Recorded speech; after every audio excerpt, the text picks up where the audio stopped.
Sound check 1 2 3. Sound check 1 2 3.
Good morning. Welcome to the Audit, Finance, and Administration Committee meeting for Thursday, December 4th, 2025. We have quorum present. I'll call this meeting to order.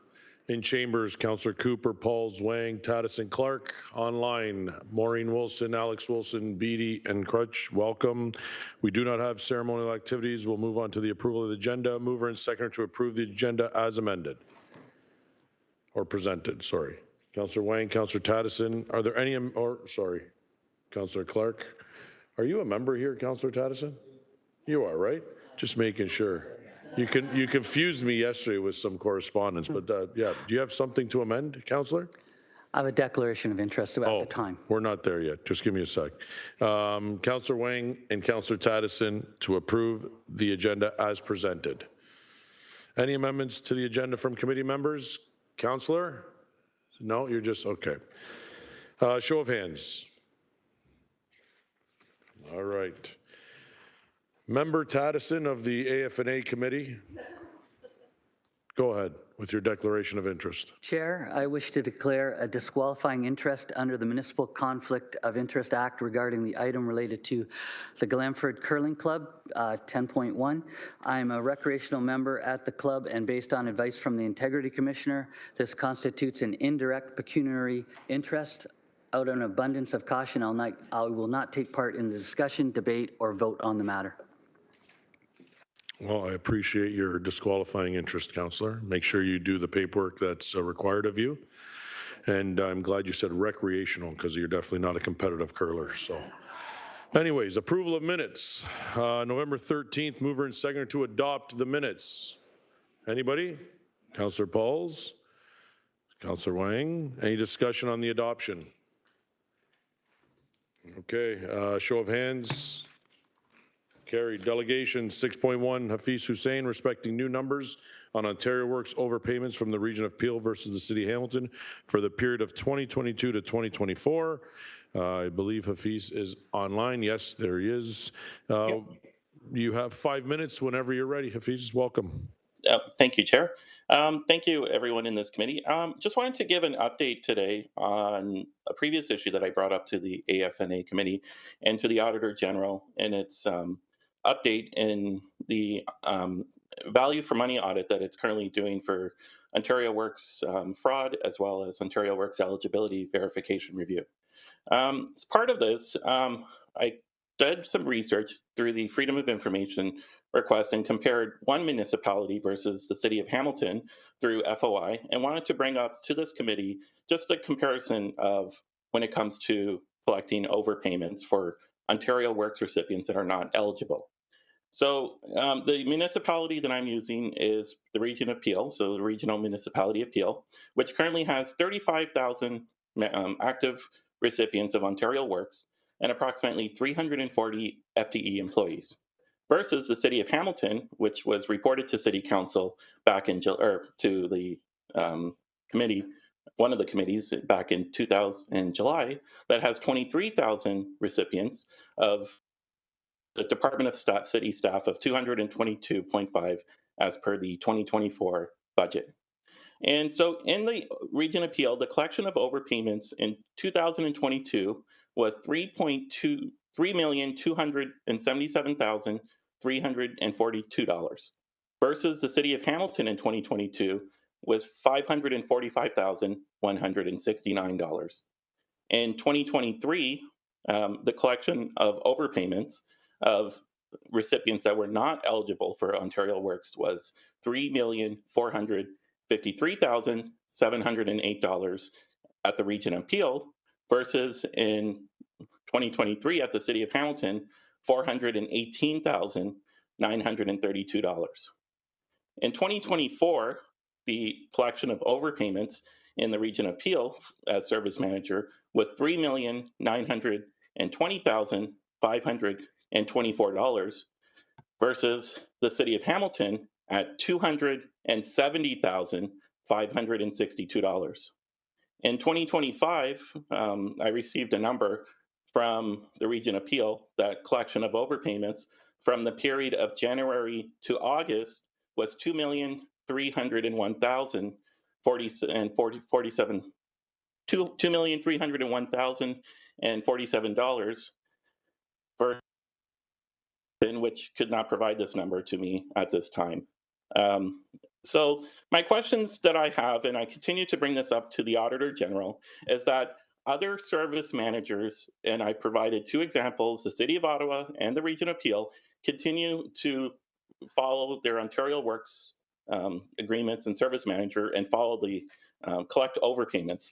Why is one service manager or one municipality continue to collect more overpayments versus the City of Hamilton that, for 3 years of examples, continues to decrease, but yet the number of recipients continue to increase? The other question that I have is, what are the 222 members or staff in the Ontario Works Department? Like, what's the value for money out of the 222 staff? And I'm sure there's more now because it's not, I don't know how many staff there is as 2025, work on eligibility review and mandated to ensure that those that are entitled to funds are eligible for, and those are collected. So these are questions that hopefully the Auditor General can answer as part of the upcoming value for money audit on Ontario Works. However, I just wanted to bring this up to, as it's budget season, not many taxpayers realize that 50% of the administration cost of this program is funded through the property tax roll. So it is important for the general public as well as committee our property tax dollars. However, there should be some kind of accountability and transparency to ensure that those dollars that are being granted from the province are used wisely, and those that are not eligible, that city staff use any mechanism necessary to collect those overpayments. Why does one municipality continue to collect more versus the City of Hamilton that, based on 3 years of numbers, the numbers decrease? So that's the question that I have for this committee, and hopefully the Auditor General can look into this as part of their value for money audit. Thank you. Thank you, Hafiz, for your delegation. Councillor Clark, questions of the delegate? Thank you, Chair Spatafor, and I want to thank Delegate Hussein for his presentation. Can I ask the delegate, how did he come to decide on Peel and Ottawa as comparators for the Hamilton situation? I live in the Region of Peel, so I'm pretty familiar with that. And I also, City of Hamilton, I mean, City of Ottawa is a single-tiered municipality. So so that's another good example of like a population of this city of 560,000 versus City of Ottawa, another comparable tier municipality, which both the Auditor General is aware of it. Thank you. Given your research, are you aware, Delegate, of any statutorial limitations on the collection of these monies? That's for something that I believe the Auditor General should be investigating. I'm not familiar with it. I'm not either, and that's why I thought I'd ask you while you were here. Thank you for your work that you put in. Thank you. Looking around the table on screen, anybody else? Seeing none. Hafiz, thank you for coming in today. Moving on to 6.2, Michelle McDonald, are you here? Clerk online, no, not seeing anyone. Okay, we'll check again later. Moving on to items for information. Oh wait, let's get a mover and second to receive the delegations first. Councillor Wang, Councillor Clark. Comments, questions? No. All in favor? That carries. Thank you. Items for information. FCS 25047, annual assessment appeals as of December 31st, 2024. Any questions on this report? Okay, we're going to do all these at the same time, so we'll just keep going and then receive them at the end. 7.2, FCS 25055, audited financial statements for the City of Hamilton BIAs 2022-2023. Any questions for staff? Okay, last call. No, moving on. 7.3, FCS 25046, annual tax arrears as December 31st, 2024. Any questions? Councillor Clark, go ahead. Thank you, Chair Spatafor. I'm not sure who I would be asking the question to. But do we have an indication as to whether or not tax arrears are increasing, decreasing, or relatively flatlined? GM Zagarek. Through the chair, Mike Zagarek, General Manager of Finance Corporate Services. Councillor, with respect to the trend for tax arrears 2022 through 2024 into 2024, we are seeing an increasing trend with respect to tax arrears. Not unique for municipalities. We're seeing this across municipalities in Ontario. A few factors contributing to the trend is just the broader circumstances, economic circumstances, not only within our community, but across the province, as well as what we are reporting is an increase in utility arrears, and more specifically, water and wastewater arrears, as property owners pay their electricity, water, and wastewater arrears. Any partial payments are applied to the electricity arrears, and consequently, any water and wastewater arrears that exceed 90 days are transferred over to the tax roll as a security measure by the city. So that is a contributing factor to the increasing trend in 2024. I'll also highlight that over this time period, 2022 through 2024, we actually saw a dip in tax arrears in 2021 and 2022 during the pandemic, when property owners, commercial as well as residential, received some COVID-related funding from senior levels of government. And so that was probably the first time over our historic trending of tax arrears that we saw a decline, which would suggest when property owners or commercial properties had, increased ability to pay, in part because of those payments, whether they were payments for individuals or for commercial properties, they were better able to meet their property tax obligations. Thank you. I only ask it, Chair, because for me, I found tax arrears, mortgage defaults, those are all high indicators of economic challenges within the community, which reflects back to the city in terms of how we control our tax increases to minimize the damage in the community. So thank you for that information. Councillor Crutch. Thanks. I just wanted to speak to the chart that's included here on, I think it's page 8. 1 second here, double checking.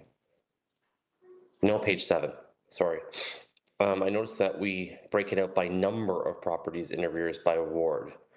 Do we have data that's more comparative to the number of property owners in the ward relative to the number of property arrears? Because when I look at this just with the numbers themselves, it doesn't give me much context. Like, obviously, there are more property owners in Ward 3, and folks there are in economic hardship more than other parts of the city, so you see a large number of these arrears in 24 and 25. But there are just way fewer property owners in Ward 2, so how does it stack up from a percentage perspective? Do you have that data? Through the chair, we don't have that data available today, but we can take that away and amend this as a percentage of property owners. As well, in the future, what we're looking at is opportunities to consider tenure of property to see whether or not we can report back on owner-occupied versus rental to see whether or not there's any trends across those two tenures. Yeah, that was going to be my second question, so thank you for that, because I think it's important for us to have a context of how many properties that are multi-residential are we talking about, how many properties that are single-family homes, renters versus, as you say, owner-occupied. That information ends up making this data more meaningful. So right now, it's helpful as in terms of a metric of counting, but I don't have a sense of how it compares across boards. So how will you update that information? Like just before council, you mean? You'll try and put in there with the percentages? So through the chair, we'll take it away. If staff are able to update it before council, we will do that before council. If not, we'll update it for the new year. Okay, thank you. Councillor Maureen Wilson.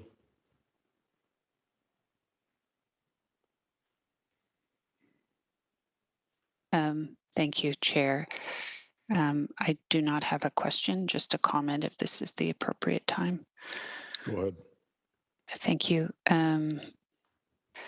To further to GM Zagarik's comment about the headwinds facing taxpayers and that this is not unique to Hamilton, doing a lot of reading on some of the advocacy work happening south of the border, and pointing to that these arrears, both on utility billing, on car payments, on mortgage and rent, is revealing some of the income challenges, but also some of the systemic, structural, and where resources are being placed, and versus perhaps to GM Zagarik's point, where they were placed during the COVID, and how that supported people in making their payments, making their rent, and how it's not doing so now. So it's becoming, I would argue, perhaps a grassroots movement. I think we saw it reflected in some of the governor races that flipped south of the border, and calls for more renewable energy, for example, and investing in infrastructure to stabilize those things. So just wanted to highlight, and also if anybody's interested in looking at some of the uh, Government of Ontario, the financial officer, how they are accounting for expenditures, and how we're seeing a diminishment of expenditures that actually support people in their capacity to try and be whole. It's very revealing. Thank you for the opportunity to speak to this. Councillor Cooper? Thank you, Chair. Just wanted to maybe also comment on Councillor Wilson, what she was saying south of the border. I have a personal experience north of the border, which is my election. And I got to tell you, people are saying they can't afford this. They said, another tax increase or other homes. We're going to create a new form of homelessness, I was told. And so that's something we need to be mindful of, because although it may not be showing up in statistics, it's showing up at the door, because that's where it shows up first before it ends up in a statistic. So it's something we need to be mindful of as we move into this budget season. I do have a question, though. With respect to the number of properties in arrears per ward, does that also include the vacant unit tax? Is that rolled into here at all? GM Zagarik? To the chair, I would say no. I don't expect the vacant unit tax would cause any properties to be in arrears, in that it's the first year of the program, and arrears are properties that we are capturing in arrears are properties that are typically three years and less, but I don't know that vacant unit tax would be a factor in terms of these numbers. Thank you. Through you, Chair. As we start to move forward with more reporting, and now that the vacant unit tax was approved for another year, do you envision this coming through in this report? And if so, how do we see this reported? Would it be separated, or, because now we got several different kinds of potential arrears going on? Through the chair, similar to the report, you'll see on page 4 of 11, staff identify the one contributing factor as water arrears. If in the future the vacant unit tax is a contributing factor, we would identify that in subsequent and future reports. Okay. Through you, Chair, if it turns out to be a material number, maybe what we could do is, I know, like, I'm really interested in what we're seeing by ward here as well. Maybe I would put it out for your consideration that if it is material, maybe we could see some of the ward breakdown around that going forward, if it's possible to split it out like that.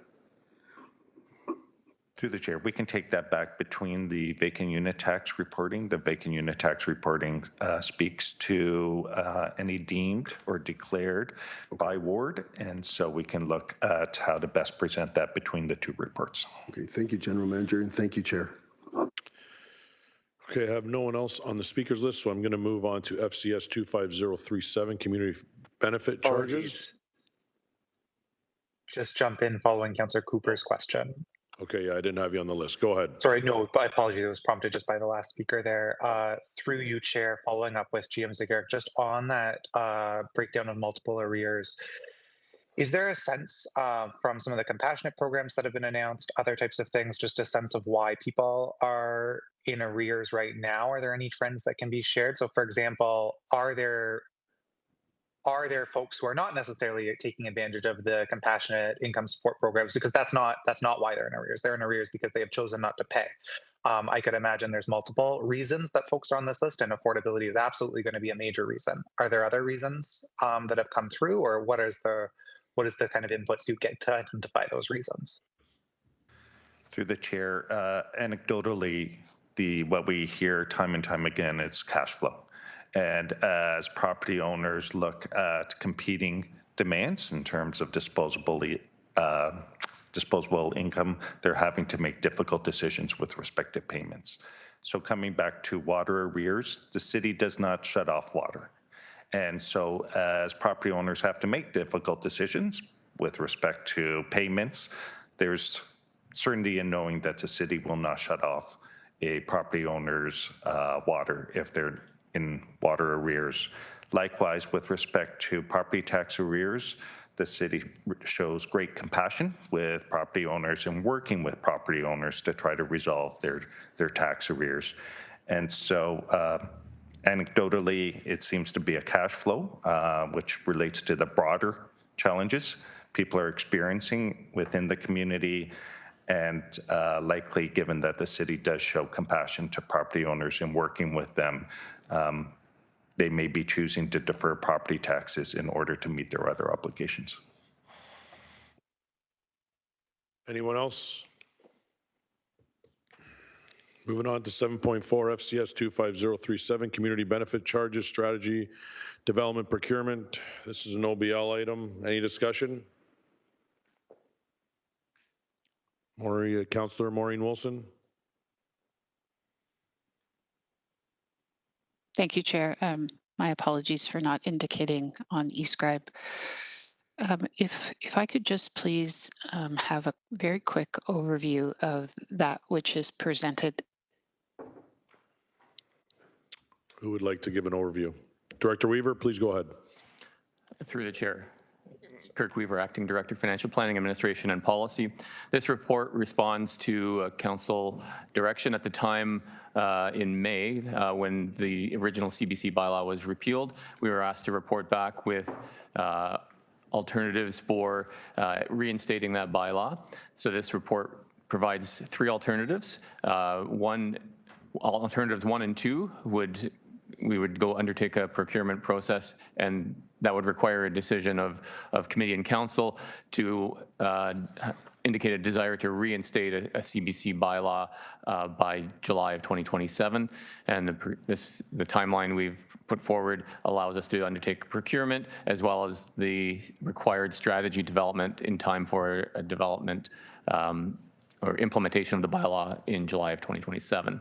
The third alternative would be for us to report back and continue to monitor economic conditions. One of the factors for the repeal of the bylaw, it was one of the measures council undertook to support the development community during these economic this period of uncertainty, including the discount of 20% on the development charges. This was another measure to repeal the bylaw. So the report before you presents three alternatives. The first two would indicate a desire to reinstate the bylaw in 2027. The third alternative would essentially allow continued monitoring of economic conditions and a report back in the future to reconsider whether the council wishes to reinstate the bylaw.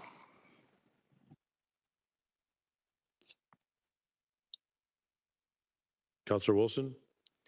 Thank you. So if I can just go back to making sure I fully understand community benefits, and then the action taken by this council for a temporary reprieve on them.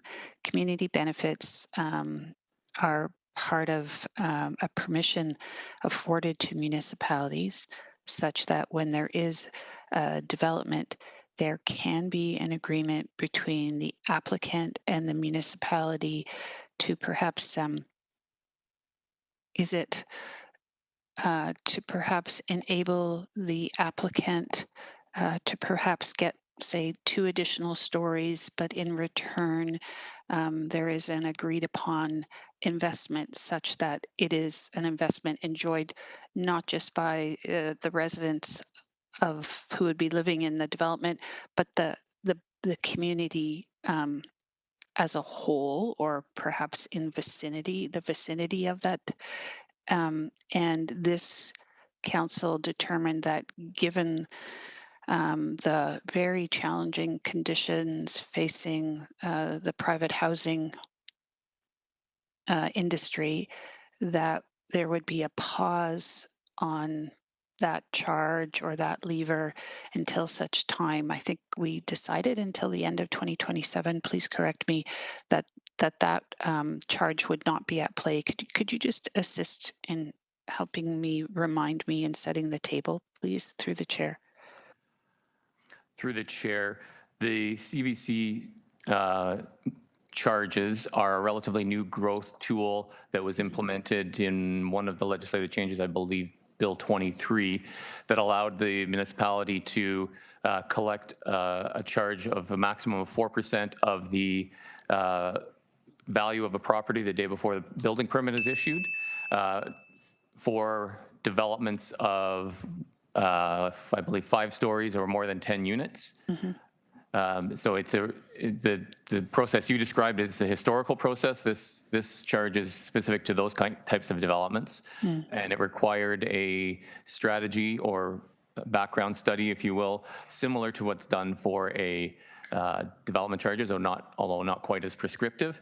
And council at the time in 2022 chose to undertake that process, and that charge was in place from 2022 until it was repealed earlier this year. And you're correct that at the time of repeal, there was a direction for us to report back on whether or not council wishes to reinstate that bylaw in 2027. Councillor, good. Thank you. So through the chair, the 3 options such that the first option is to go to the market to procure a consultant to come back and advise the municipality on how a CB might be formed. And that takes some time both to procure, execute, and deliver. And it might be aligned with the end of the reprieve period. The second option is to go to a single source. And the third option is just to wait and see and look at the market conditions. If I could go right to the third option, is there any intelligence through the chair that staff are able to share at the moment? It may be likely more premature, but any intelligence on what the industry is saying about the market? Has it improved at all, or is it still in the condition that we understand today? Thank you. And in terms of looking ahead for 2027, are the forecasts telling us there is an expected update at a certain period of time? Those are my questions. Thank you. Thank you. GM Zagirik, the crystal ball. Yeah. Through the chair, I can share some information that the development community shared, and maybe some information from alternative sources, realtor information.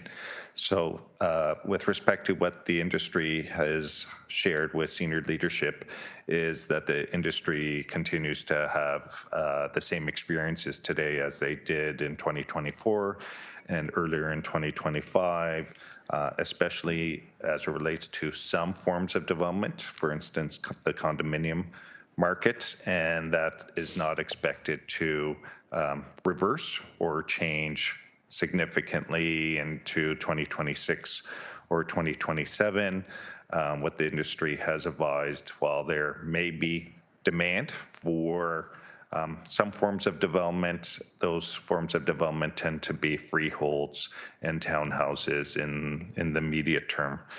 What we are able to gather from alternative sources such as realty information, there's a 24-month supply of housing locally, and for 2026, there seems to be some uptick forecasted in sales at approximately 3%.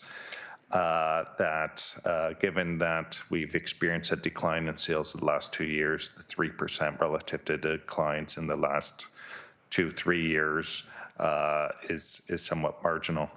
And so in summary, what the industry is suggesting and what we're seeing as it relates to the building permits that are being actioned upon rather than that's continue to sit idle is just that continuation of a stagnant development community, and especially as it relates to the condominium market. Thank you very much for that overview. It's really appreciated. Councillor Cretch, please go ahead. Thanks. This came as a result of a motion from myself and I believe also you, Councillor Maureen Wilson, when the original CBC study came back and we were reviewing some of the items and were concerned, generally speaking, about the allocations of some of the CBCs to the specific projects that were allocated. I believe one was waterfront parking, one was West Harbour parking. There was a bunch of different studies that were being done. And we asked a lot of questions about, well, if CBCs have been allocated this way, can they be reallocated? So that was part of the discussion, right? So how do we have a reallocation perhaps? There's 17 point, I think it was $7 million available. How do we do that? And then my concern, which is why this is back here, is, well, if we totally eliminate CBCs, those things that the community was supposed to benefit from will just sort of evaporate. And this seemed like a good program to have. And so that's why alternative 3 is there, which is asking staff to monitor the, my original plan was to go with alternative 1 and say, no, just bring something back in 2027. But what we're hearing from staff is the intent of this is to carry on. I voted against it, but I'd be happy to move alternative 3, which is staff monitor the conditions and determine the bringing back. My question is, can staff elaborate on the reallocation of CBCs?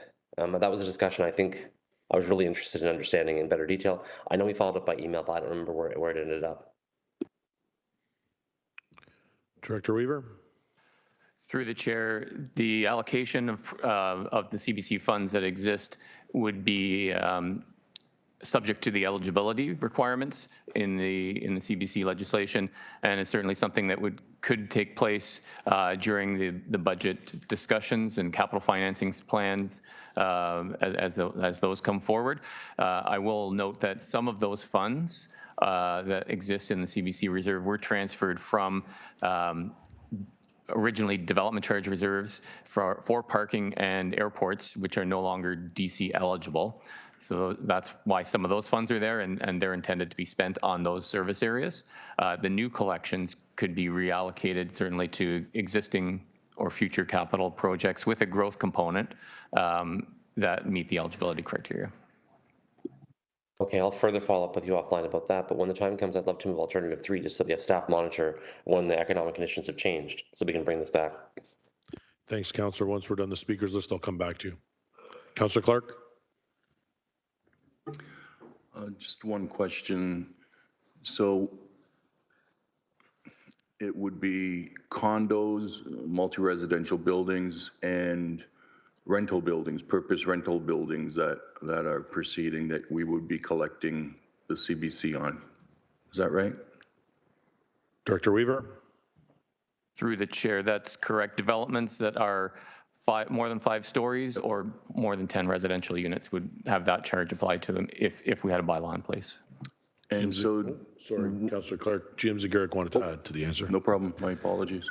No, thank you. Through the chair, just adding on to Director Weaver's response, just as a reminder to committee members, the city realized approximately $1 million on average in 2023 and 2024, reflecting the downturn in the development environment, and especially as it relates to those forms of development being 5 stories or 10 units or greater.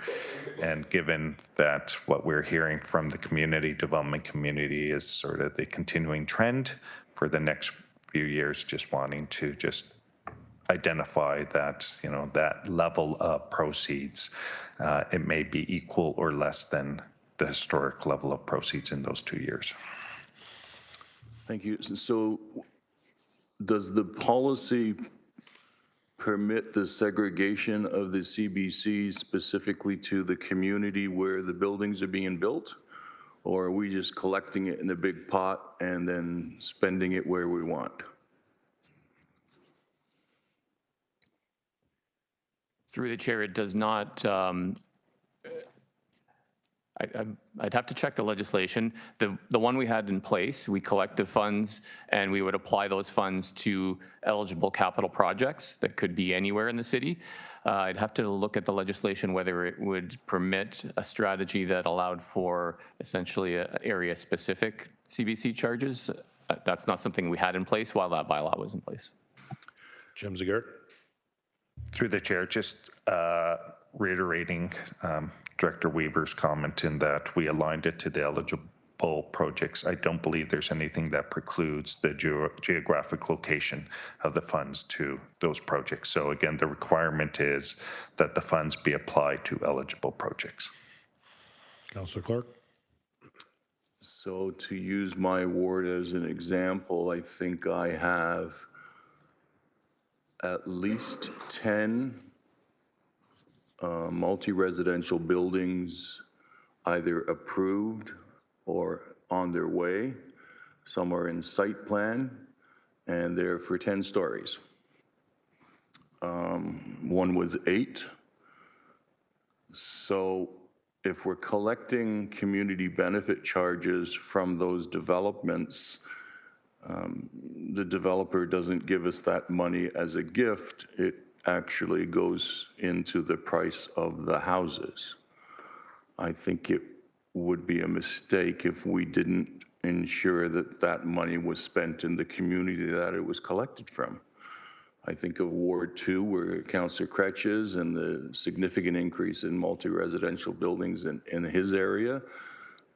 There's demand in his area, that money should stay in Ward 2, et cetera, et cetera. So is there a way of having staff review options in that regard? Still on capital projects that we're doing. Yeah. Through the chair, as I mentioned, I don't know that there's anything that precludes investing in those areas that are contributing as it relates to the forms of development.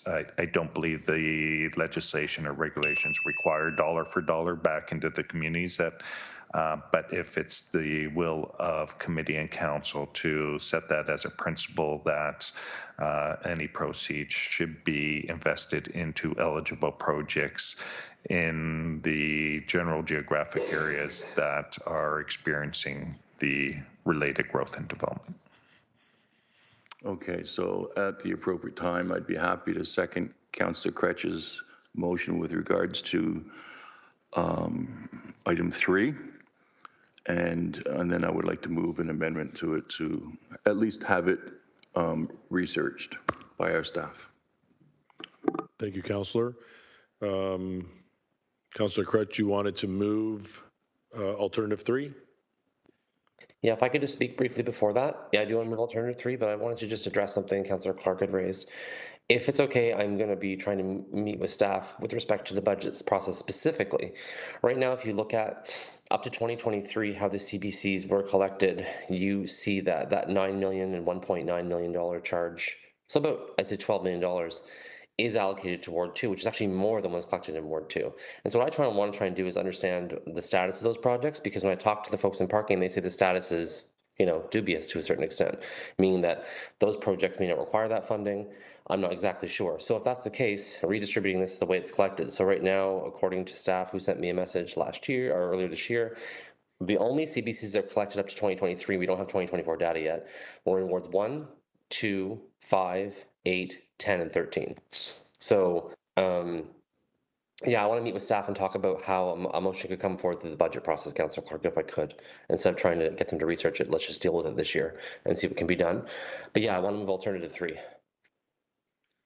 Okay, so just so everybody's aware, alternative 3 would read that staff be directed to report back to AFNA committee by, it says council determined date, with recommendations regarding a community benefits strategy procurement. Is everybody comfortable with that? Councillor Clark, you're going to second alternative 3? And do you still want to add your amendment to it? No, I trust Councillor Kretsch. We can discuss offline how we would ensure that it's discussed during the budget process. Thank you, Councillor Kretsch. Okay, so alternative 3 has been moved and seconded. Is there any questions on alternative 3? If not, we will go to a vote. Councillor Wang. As you did state that there is a council-determined date, so what is the potential date? I think I would look for staff for some guidance on a date that works for them. GM Zagarek, Director Weaver, a date, if you guys want to take a minute to confer and then let us know what your thoughts are. Councillor Clark? Well, I think we should be well enough away from the budget, so Q2, the end of Q2 would be the most logical choice. If staff would like to comment whether or not that's feasible. Yeah.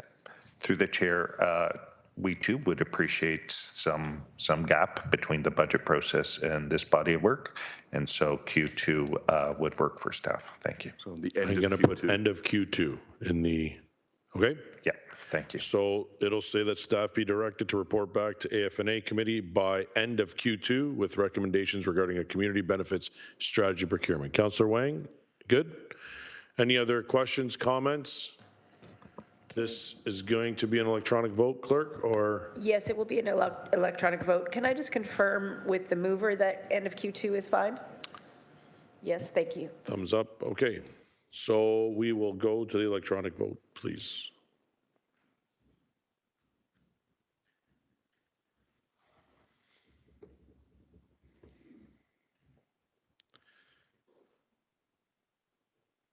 Being that this is the first vote, it could be somewhat delayed.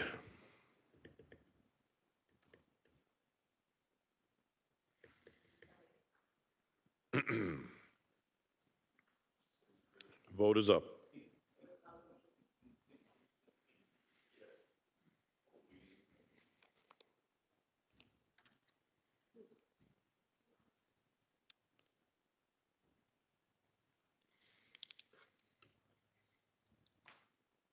That carries 9-0. Moving on to 7.5, HUR 25011, Acting Assignment Summary, OBL, citywide. Any questions on this report? Councillor Cooper, please go ahead. Thank you, Chair. Just with respect to the 35 people that filled in, how many of those ended up in full-time roles? E.D. Fontana? Through the chair, thank you, Laura Fontana, Executive Director of Human Resources. All of the positions are full-time roles. They're all permanent full-time roles. Okay, so the people who filled those roles, did they ended up retaining the roles on a full-time basis? Through the chair, they fill the acting role on a temporary basis, and they retain their permanent position until such time as either they're confirmed in the acting role or they return back to their former permanent role. I see. So what I'm trying to get at is when they, I think what we're calling the acting role, when the acting role, they went into that, when we ended up going through a recruitment process, how many of those acting individuals ended up securing that role that they're acting in on a permanent basis beyond the acting period? Through the chair, I don't have an exact number, but I would say the majority of them do, provided they perform in a satisfactory manner. It is an opportunity for them to try the role, experience it, develop their skills, and an opportunity for the leader to also assess their performance. But generally speaking, if they're in an acting role and they've done well, they normally are confirmed in the role, provided that there's not other qualified candidates that didn't have that opportunity. Okay, so it sounds like the vast majority are confirmed in the roles eventually. When we look at the 19 acting assignments that lasted for more than 6 months, just give me a sense of like what would drive that. Is that like we're having a hard time recruiting? Maybe the person that reports to need to be filled as well. Like what would be kind of something that would drive us beyond the 6 months?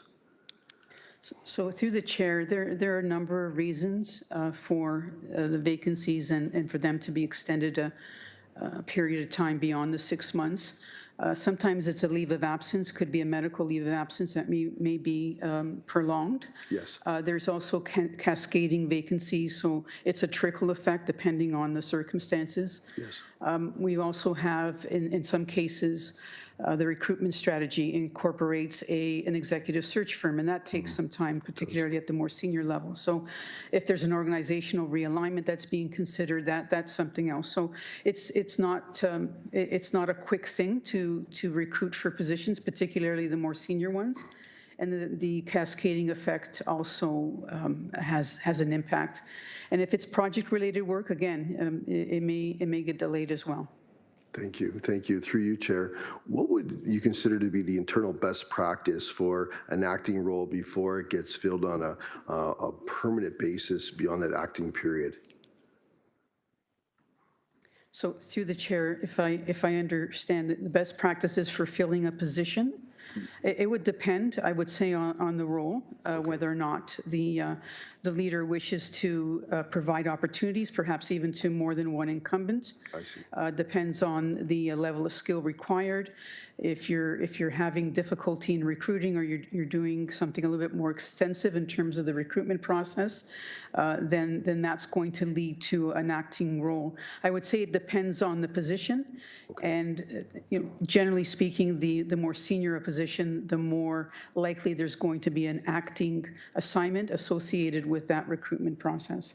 Okay, thank you very much. Appreciate it. Thank you, Chair. Councillor Clark. Thank you, Chair. I thought I heard, and I could be mistaken, that the person in the acting role actually retains the other role that they have, so they end up doing two jobs at the same time. Did I hear that correctly? So through the Chair, thank you for the clarification, Councillor. They're not doing two jobs. They'll go into the acting position. In all likelihood, someone else is filling in for their role. They retain the permanent status of their original role. So their job is guaranteed in their other role when they leave the acting role if they don't secure the acting role. Sometimes they don't want the acting role, but they're willing to do that job. Is that correct? Through the Chair, yes, that's correct.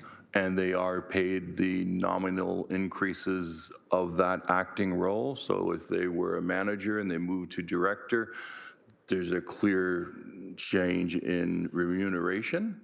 So they will receive that remuneration while they're doing the acting role, and then someone who's filling in the manager gets that. So we're not really paying out more money. It's just they're filling in for different job titles. Is that a fair assessment? Yes, through the Chair, the compensation policy states that they get at least a 10% increase, or the bottom step of the role that Or they're the going bottom into. step of that role. Yeah. Okay. Thank you very much. That's very helpful. Councillor Crutch. Thanks. I had two questions. One was about the backfill process. So in one of these situations, there was somebody who is in an acting role for 8 years. And that means that, it's probably one of those exigent circumstances you're speaking about where someone may be on extended medical leave and you have to preserve the original position. But how does the backfill process work here? Because I imagine what happens is a cascading acting effect, right? So at some point that stops. But what do we do in terms of trying to alleviate pressure? That seems like a long time for people to be in acting roles in a cascading way. Like how do we manage these kinds of things once it gets to a point where we know it's going to be prolonged? So through the Chair, thank you. I'm going to turn it over to Director Kosh. This one is a bit of an anomaly. So 8 years, to your point, Councillor, is indeed a long time.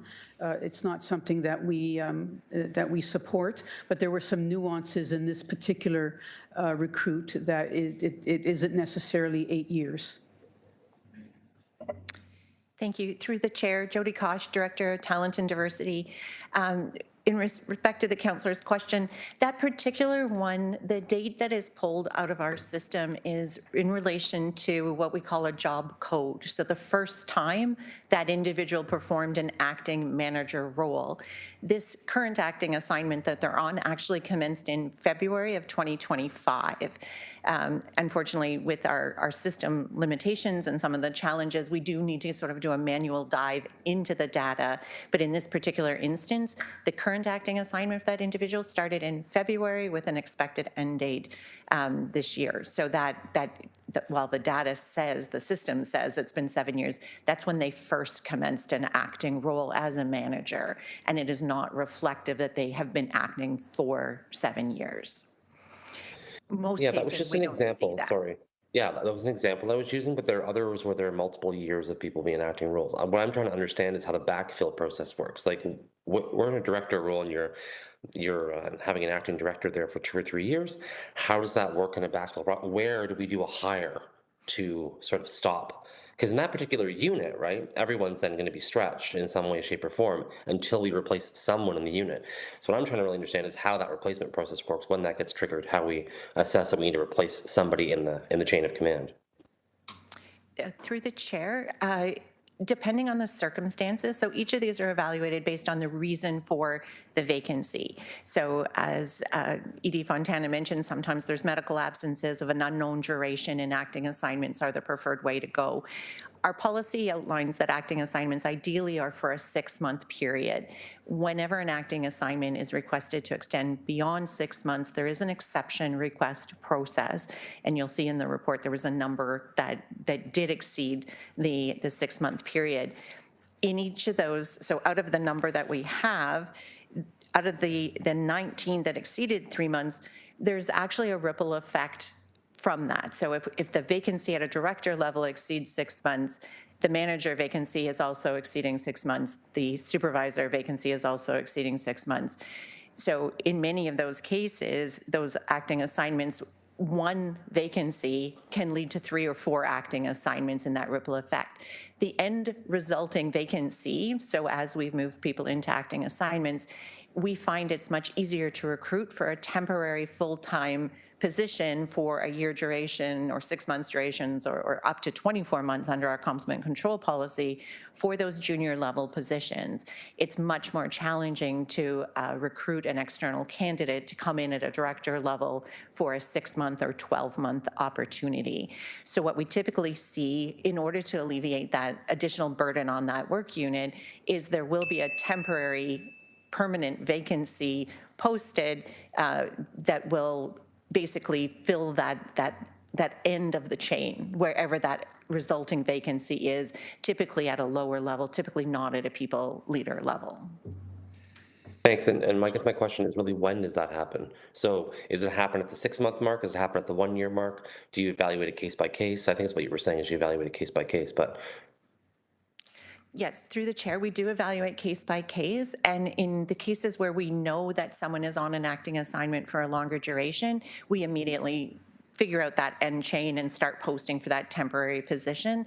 But oftentimes, at the time of the acting assignment, we don't have a complete understanding of how long that temporary acting assignment may last. At the same time, there's oftentimes where acting assignments are used to fill the role at a director level, as an example, while a recruitment commences immediately. So each one is done a little bit differently, subject to the general manager and the business needs and what they forecast is going to be most helpful for them to get the right people in the right chairs at the right time.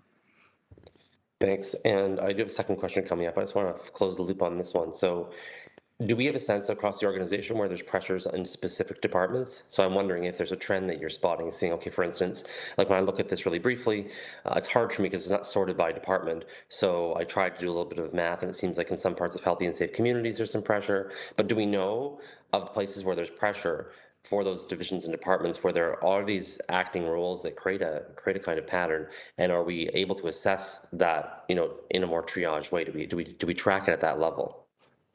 So through the chair, yes, we can see that there are certain departments that have greater impacts, particularly if you think of general manager recruitment as an example. So in a situation where we've had a general manager in an acting capacity, we're recruiting for a general manager, that will take a longer time, and obviously that department will have a series of resulting impacts.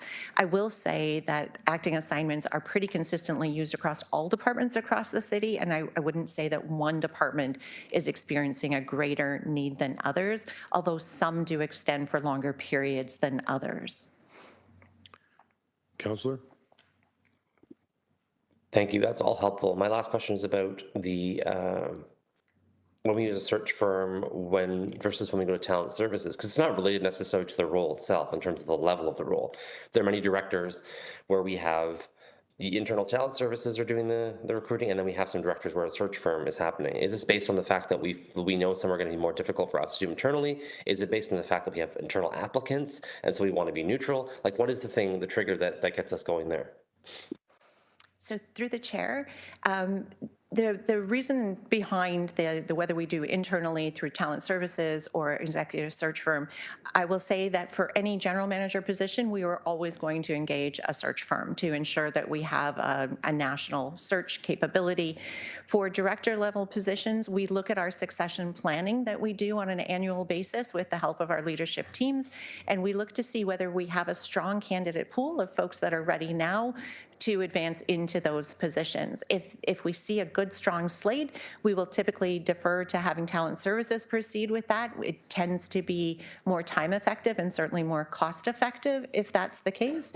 And it's really on those cases where there's perhaps a very unique skill set and we don't have identified internal candidates that are ready now or ready in a 1 to 3 year period that we would engage an external search firm to support that. We still post those positions through talent services through our website, but we will often engage with an external firm for those roles that we've identified we don't believe we have a strong candidate pipeline internally.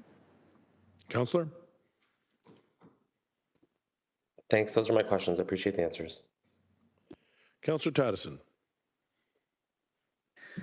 Just following up with the backfilling. So I sit on many committees in the city here, and I always talk with the staff and have small talk basically. So just as I'm trying to understand this in the sense of that backfilling. So in a situation where I was at a committee, we had an acting director.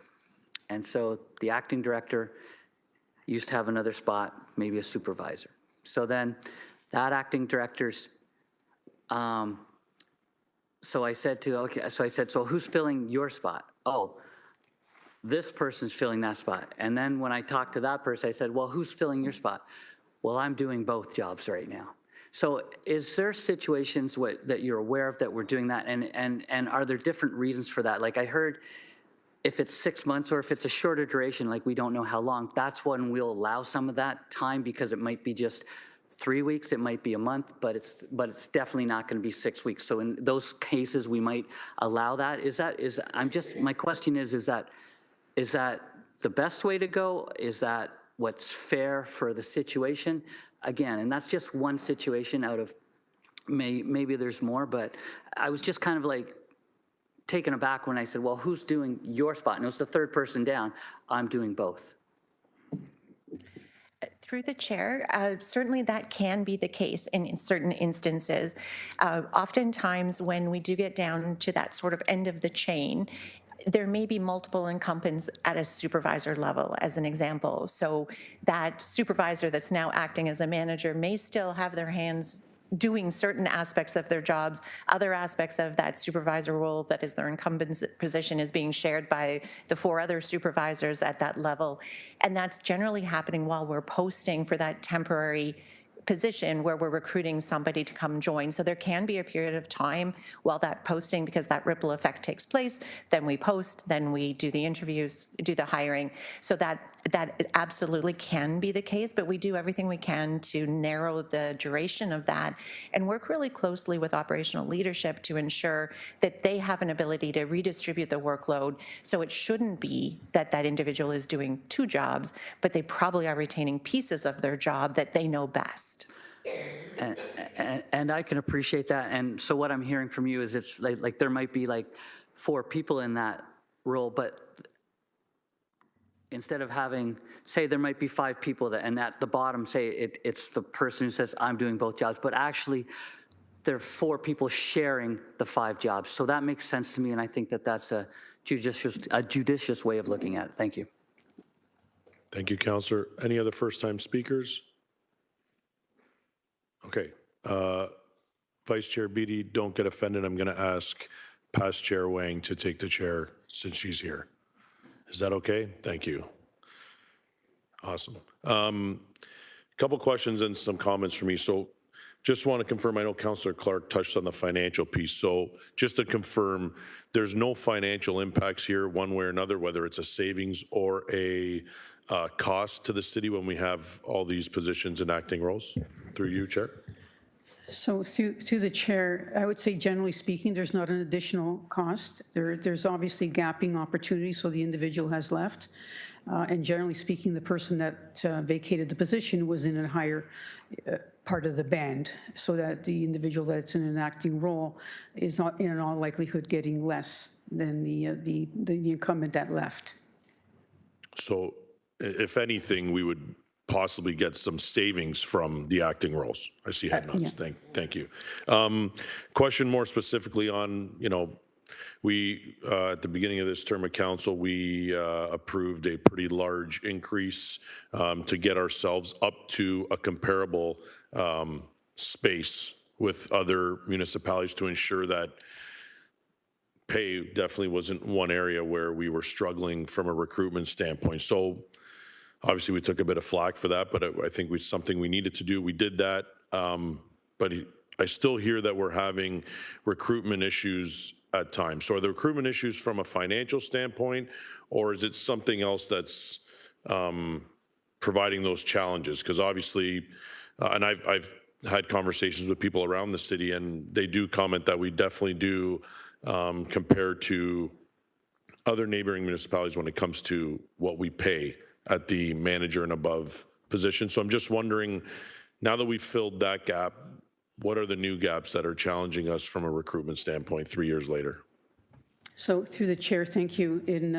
As committee will recall, in 2023, we brought forward the recruitment and attraction retention strategy. We did increase our comparator to 60%. So although that has helped in terms of our competitiveness from a salary perspective, it's still not at the top. There's a lot of municipalities that pay at the 75th percentile. So we're better, but we're not one of the most competitive municipalities from a salary perspective. And I would say, in terms of our recruitment challenges, while pay might be something, there's other considerations in terms of our hybrid work model, for example, whether or not they're able to work from home more than some of the other municipalities are offering. The role itself, the opportunity for professional development, those are all considerations. So they do go through the recruitment process. Sometimes the existing organization where they're hired come back with another offer just to keep them. So there's a number of factors that come into play, but it is a competitive market. It continues to be a competitive market, but I would say we are doing better, and wage or salary offerings are not as big an issue as it used to be. Thank you. And through you, Chair,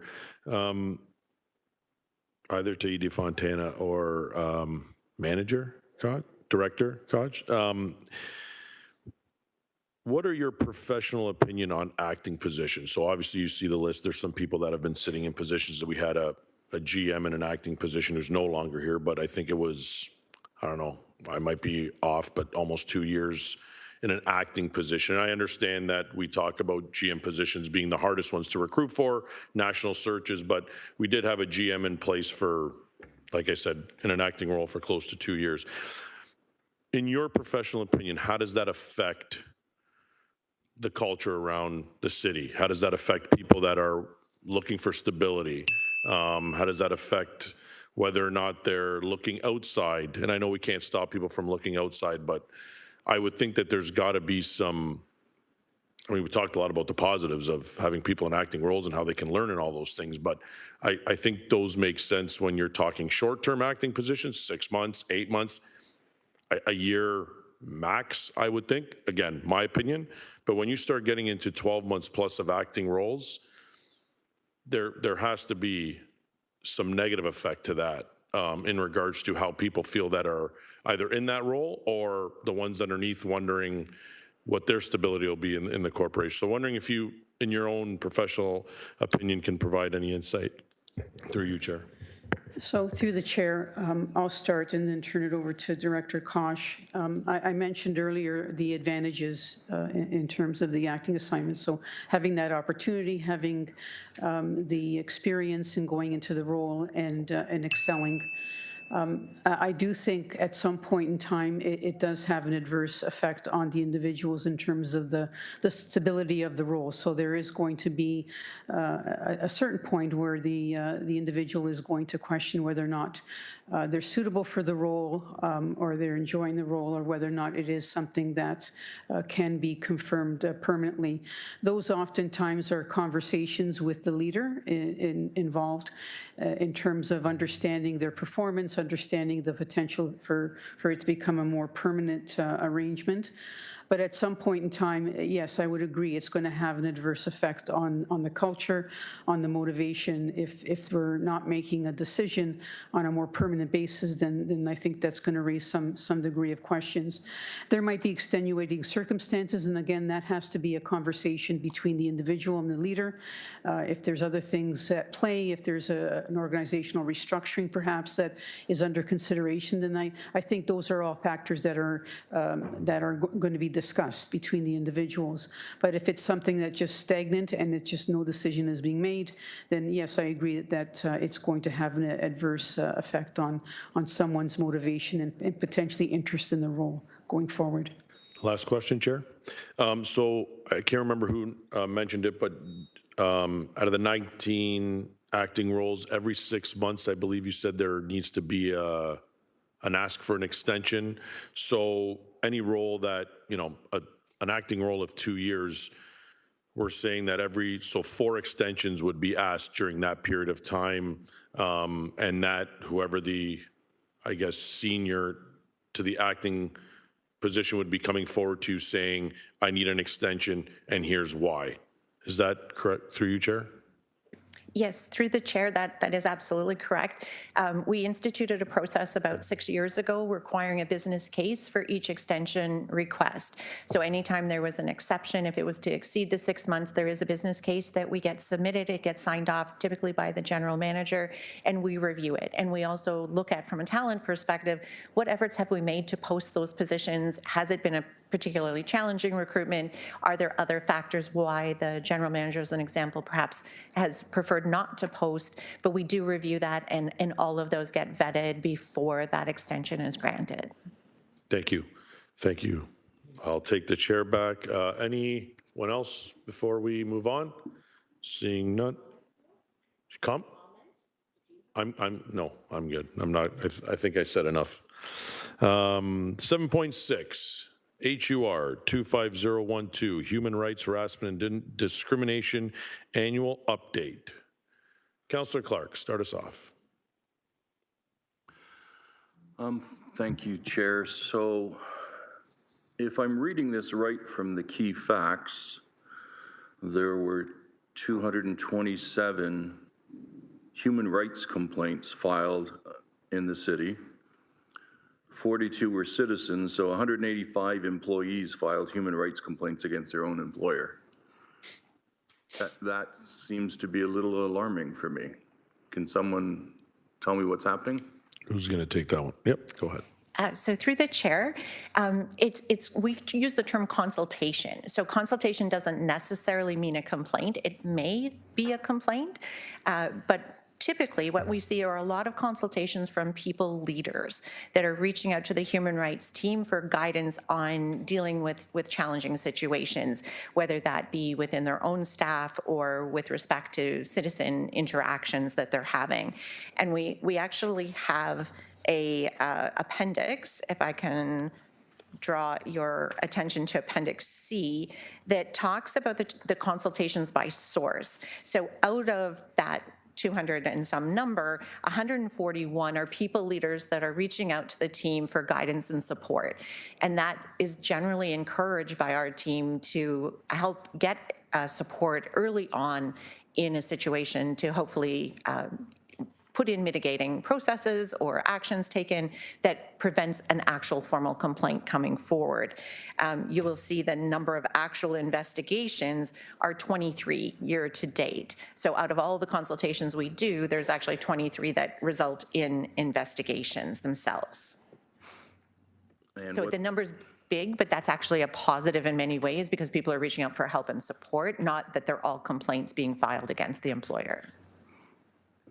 So then how many complaints were filed against the city by employees? So through the chair, you'll see that we have had 23 investigations in 2025. And there is a table on page 3 that shows year over year from 2017 when we first started collecting the data through to October of 2025. You'll see the trend of consultations generally has increased year over year with a slight blip in 2024. And investigations we're seeing, again, fairly steady. This year, we're slightly lower on the actual investigations, but it's being offset by a higher number of consultations. Those investigations are undertaken when, if the allegations, if true, would constitute a policy violation, we then commence an investigation process. And can you explain to us what happens if the investigation indicates that there's something amiss? Through the chair, absolutely. So our process, we do a case assessment with the complainant that comes forward with the allegations. We then evaluate that against our policy to see if everything they told us is true, then would that constitute a policy violation? And if it may, we then commence an investigation where we would put the allegations, we would do an intake with the complainant, we would put the allegations to the respondent, we would interview all witnesses that may have a first-hand knowledge of the incidents as alleged. And then we do a report and closure letters to both complainants and respondents. So the participants that are directly involved do receive a closure letter indicating that they were a party to an investigation, those findings were substantiated or were not substantiated, and they receive that in a written form. And if substantiated, those are then referred over to our labor relations team for labor to take appropriate disciplinary action. And do you ever find a situation where the complainant is not satisfied with the outcome of the investigation? So through the chair, the nature of the work is oftentimes someone's not satisfied with it, whether it's the complainant or the respondent. We do have a request for reconsideration process built into our policy that allows either the complainant or respondent to say, I think you got it wrong, basically. I think that you've overlooked something. There's information I don't think you considered. So we do build in that request for consideration. They can then submit to us in writing within a set time period any additional information they feel that maybe wasn't available at the time of the original investigation. And then in some instances, we reopen that investigation if in fact there's new information. I will say the majority of the time there is not new information, and we typically don't see that being the outcome, but we ensure that there is that feedback loop from the participants so that we can hopefully ensure that the investigation process is thorough and robust. So the reconsideration process is in essence an appeal, asking you to relook at the file. So through the chair, it's very specific in that the request for reconsideration needs to be based on information that wasn't available or was not provided at the time of the original investigation. So it isn't intended to say, like, I want a new investigator to look at it. But if there's in fact information that wasn't available for some reason, we want to ensure that it is a thorough and complete investigation. Thank you. Just one last question, if I can, Chair.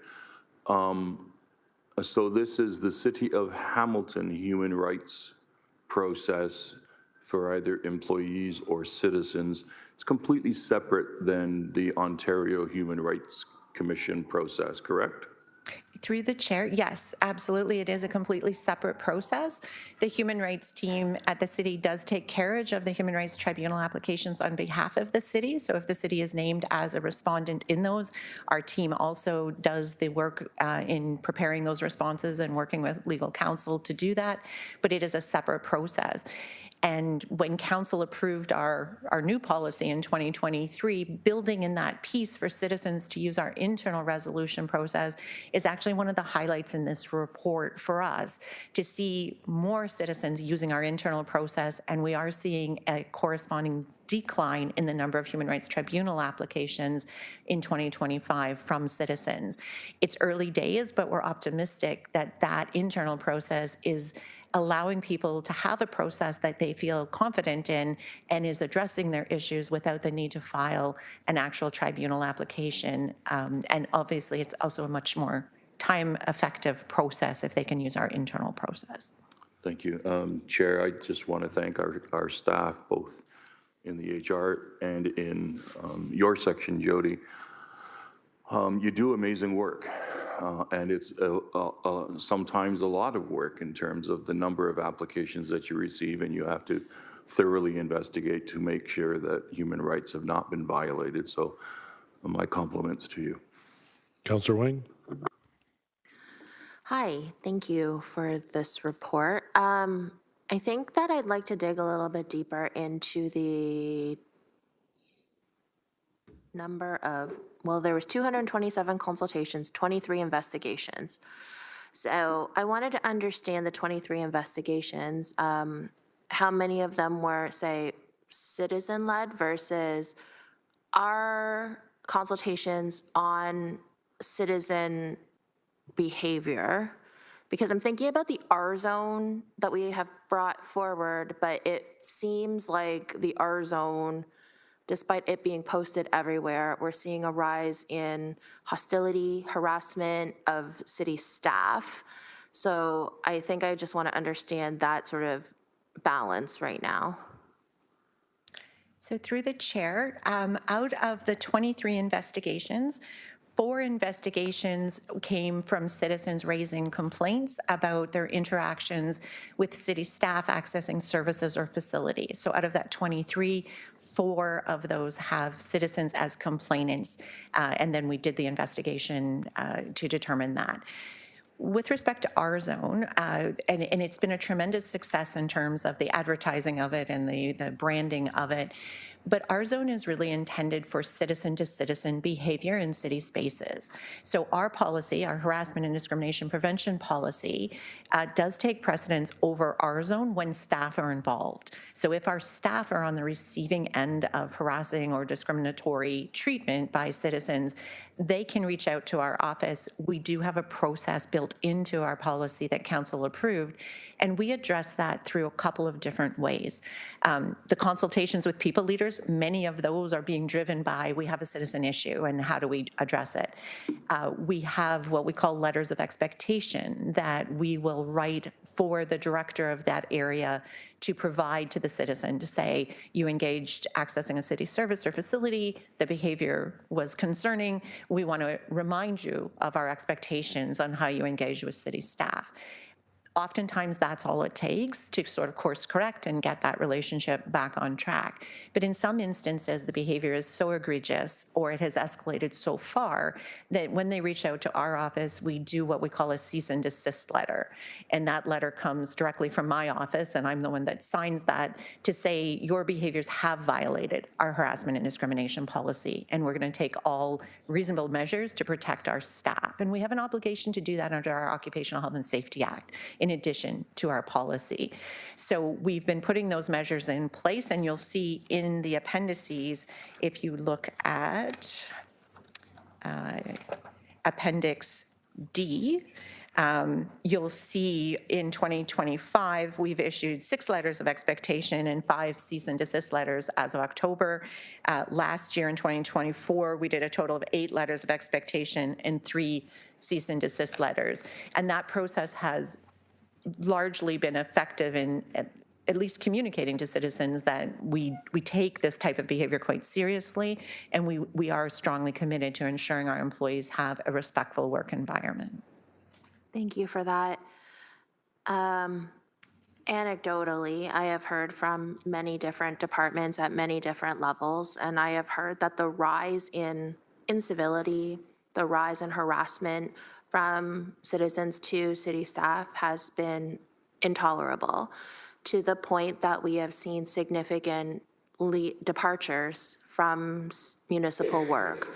I know that AMO has been attacking this as well, because this is not just a Hamilton issue. In fact, we are seeing a serious rise in the amount of harassment to municipal staffers across the province.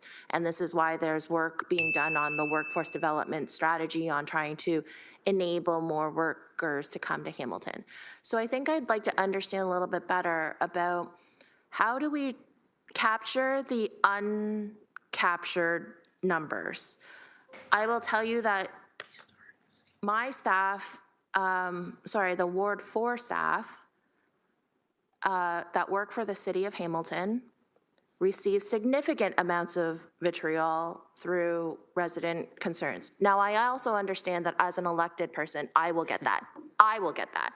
But as a staffer, that's not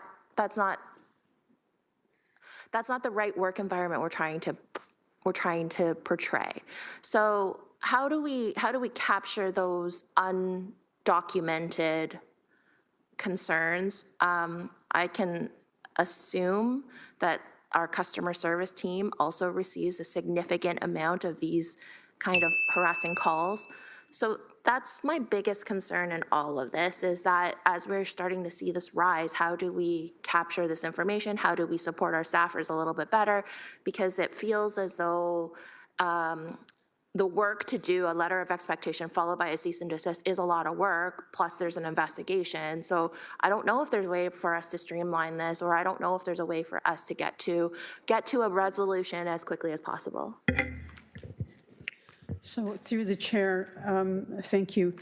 In addition to what Director Kosh said about, we respond to it internally and the processes in place from the Human Rights Office, we recently issued our people survey, and one of the questions was specific to bullying from citizens, bullying from staff, from your leader, from your coworker, and from citizens. So we are currently receiving that information. From there, we're going to analyze the data and come back with some action planning specific to the various departments, divisions, or sections that are dealing with this kind of behavior, and seeing if we can put measures in place to help stop this kind of behavior, put in mitigating factors, supports to employees, so that this kind of behavior that they're experiencing, particularly with the general public, needs to come to an end. It's just not acceptable. It's not something we want to tolerate as an organization. But we are receiving the information. We're going to be working with the individual departments. Specific to your question about those that are not reported, because it does happen on a daily basis, and we need to get a better handle on it. And again, work with the respective teams that are experiencing this kind of behavior, so that we can put in measures and solutions that are more case specific, so that it's the environment that they're dealing with that we can put in measures that will help them resolve some of these issues. It's a very difficult situation. It's something that we're very mindful of.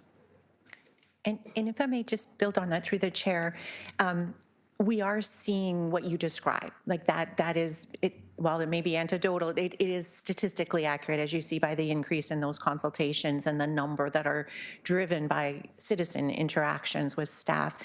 What we're also seeing is a pattern where the same citizen is engaging with multiple departments across the city. And that's why it's really helpful if folks do reach out to our office, because we can then go, we're hearing from the citizen in one area, we're now hearing from them in 2 other departments, and we can work collaboratively with those people leaders to ensure that we're aligned and providing a unified level of response.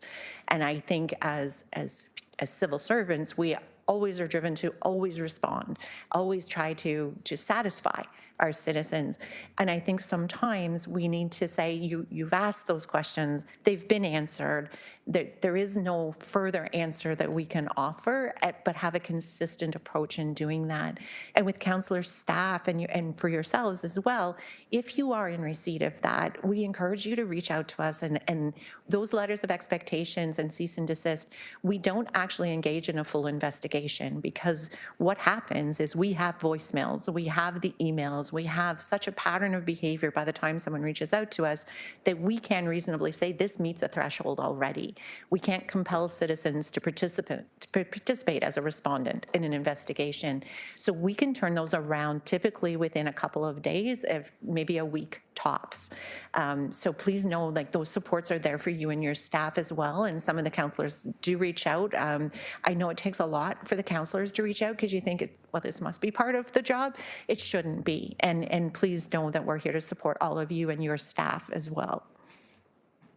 Chair, just a comment. When I sit at the AMO board table, I have heard the same sort of challenges across multiple municipalities across Ontario, where they have increasingly seen a rise in the number of resident-led harassment against public sector municipal workers. It is troubling. It is also demoralizing. It is also not the type of employer of choice that we want to be, where they know that people that come and work in these environments are now subject to significant amounts of verbal harassment and abuse.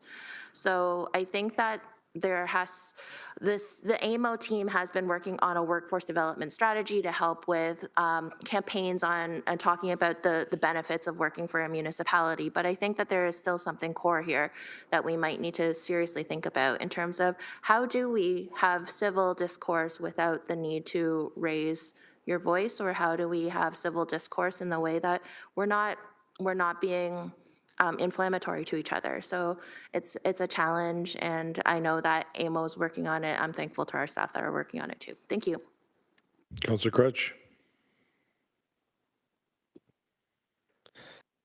Yeah, thank you. I just want to follow up on the comments that are being made with respect to counselors and counselors' offices. So my office has been in touch with Human Resources a number of times, but the data doesn't capture what's coming from counselors' offices or counselors, and I'm wondering why it doesn't specifically address that issue. As Councillor Huang says, this is something that's on the rise, and having the data for residents to see is important, and then I have some comments after that I get an answer to that question. So through the chair, we can certainly report out in greater detail. We report out in this forum in an aggregate data. And when we first started collecting the data back in 2017, I'm going to say we didn't see those types of issues with certainly the frequency we do now. But certainly if it's the wish of council to have these reports provide greater granularity in terms of where we track all of it, what department it's coming from, what section it's coming from, so that data is available should that be the wish of council to come back with greater granularity. Yeah, I'll put that motion forward at the appropriate time so that it does come forward. I think it's really important for us to track that. I know what you're saying, Councillor Huang, when you're saying, it's one thing for my staff to receive harassment, but I'm expected to receive a certain degree higher of harassment. I would just say absolutely not, actually. Yes, residents are absolutely they have every right to be critical. They have right to disagree. They have to write their opinion. They can say, I don't like you. They can say all kinds of things. But there's a line, right? And that line is crossed when people start saying things that are personal insults, perhaps, when they're harassing, when they're saying things that are hateful. And I've experienced quite a bit of it. And so I think it's important for us to track this. I also think it's important for there to be something done with respect to actually training counselor staff and counselors' offices on how to report this and where the line is. So again, we're used to accepting a certain amount of abuse in these jobs, and that we all understood that when we came in here. Where's the line? I didn't receive any training about where that line is when I got here, and I didn't get a lot of training, honestly, for this job. And so there's oftentimes, if you have had a lot of training on a subject and you're coming into this work, you're better equipped, like I might be, to say, okay, these are my rights. I know what my rights are. I know when it crosses a line and when it doesn't. But I don't think we're all in the same boat. My conversations with colleagues, people will say stuff like, yeah, what are you going to do? It's just a job, when they're receiving hateful comments. So I think that it's really important that if we're going to try to address this, we have to have the data and statistics map, and we have to have training for people so they know how to report.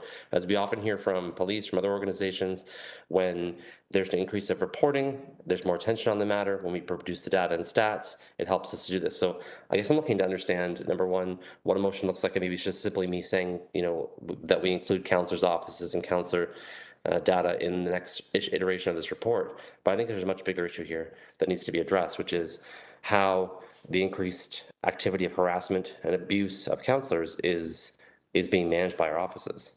So I wonder if you could comment on that.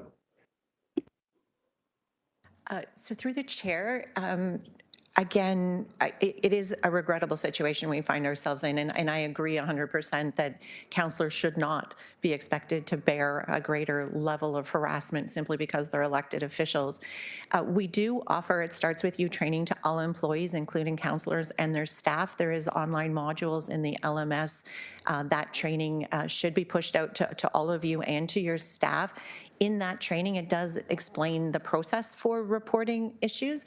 As well, the Human Rights team has been spending a lot of time in 2024 and 2025 going out to various division days and talking to our staff, frontline staff, about the fact that citizen behavior can be addressed through our process. And we've found a significant increase in folks reaching out as a result of knowing that that option exists. And in fairness, that was a change to our policy in 2023. So we recognize there still is a bit of communication gap there in some areas of the organization, but we would welcome the opportunity to speak with you, with your staff, to ensure that they have the access to the training, because we really can't fix what we don't know, and tracking data is a key piece of understanding the reality of the situation we face. So we do encourage folks to reach out and let us know. And again, hopefully those that do reach out are finding a level of support that they realize you don't have to navigate this on your own. And in fact, we do have a team to help support, ensure that we are sending a message loud and clear. We are here to serve our community, there is no doubt, but it needs to be done in a respectful manner. Yeah, thanks. And through the chair, I think my final comment on this is I don't think this is about having online training available. I've taken as many online trainings as I could personally fit into my schedule, but they're not mandatory, a lot of them. And for counselors, they're specifically not mandatory because we're in a weird gray area where we're both employees and non-employees. And so I think there needs to be, at least with the orientation session for the incoming council, an absolute concerted effort to have a conversation face-to-face with counselors as a group about this issue. It's a culture issue. And until we actually sit down as a group of counselors and have this conversation with one another and look each other in the eye and have a discussion about the kinds of harassment that's happening and where that line is, I think it's just going to continue where people are going to underreport it, not going to talk about it, act like it's part of the job. And I'll be honest with you, if you look at the statistics across the country right now, people who are in equity-seeking groups are seeking public office less. And one of the major reasons they state is this. This is one of the major reasons. So we're going to have less diverse councils, less folks from equity-seeking groups coming out to councils. And so I think it's our responsibility as a council to make sure we tackle this issue. And then again, also culturally, get that data reported. So again, my motion is going to be simple, just to ask for the data to be reported in the next report for councillors and councillors' offices, whenever that makes sense. Thank you. Councillor Taddison. Sorry, Director Koch, I just want to, I thought I heard something. I just want clarification. You said that the data is recorded. Does that mean like all phone calls to City Hall are recorded from the public? So through the chair, what I was referencing is any contact with our office, we record in those consultations, the nature of it, as well as you'll see in our appendix, some of them don't fall within our scope because they may be something outside of the harassment and discrimination policy. With respect to your question, though, the Customer Contact Center, my understanding is, does record all of the incoming calls, and that is often where we work closely with them when citizens are behaving in a way that is not appropriate. They're able to pull us those recordings and provide that so that when we write out to the citizens, we have the actual verbiage that they used, and we actually put that in the letter back to them to say, on this date, you said this. This is not okay. This is a violation of our policy, and you need to cease and desist from doing that. We don't record our conversations or our calls, but we have a database in which we record all contacts with our office. Okay, thank you for that. And so I'm aware, like certain agencies, when you call in, you're told right up front that the call will be recorded for purposes of training and blah, blah, blah, blah, blah. Is that message given at the City of Hamilton when people call in? Because I think that would be a good mitigating factor if people were aware that they were being recorded when they call the call center. So through the chair, yes, the Customer Contact Center in particular does have that messaging that it will be recorded. Okay, thank you very much. I just wasn't aware of that. Councillor Maureen Wilson. Thank you, Chair. Just a few questions. earlier this week, I believe, or perhaps at the end of last week, I think it was implied or assumed rather that the city of Hamilton had signed on to um, um, an initiative which I think may have been started at the city of Burlington, and it was called the Elect Respect um, resolution. I'm just seeking clarification through you if anyone on the bench, starting with the executive director of HR, has any knowledge or could confirm whether, in fact, the city of Hamilton has formally adopted that resolution. If they're familiar with it, thank you. It's about harassment and abuse and how it's undermining democracy. So through the chair, no, I'm not familiar with it, and I don't believe we have taken part in any way. Councillor Wilson? Thank you. I'm wondering whether when we're getting to requested actions, whether we could ask for an overview of that in a future meeting, what it is, what is it, what municipalities have signed on, what are the statistics telling us of harassment and some of the fears that it's presenting to these councils who have signed on. To the point, I think, of Councillor Wang, this is not unique. My other question, if I could, through the chair to the executive director, when you're reporting on these statistics, what is the intersection between the social media policy and reports of harassment? Are threats that are made on social media to, say, elected officials, are they captured in any way, or is the onus, of course, on the owner of the social media platform to report those? How is that captured if they are captured?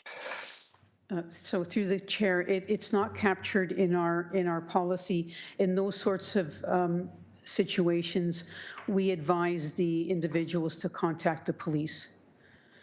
Those are circumstances where if there's threats particularly being made against an individual or city employee, that matter has to be addressed to Hamilton Police. And if there are consultations with us in that regard, that is the advice that we give individuals. Okay, thank you for that. So at the appropriate time, Chair, I'll just be asking staff if they could just report back on what this Elect Respect movement is all about and who signed on. Thank you. Councillor Clark?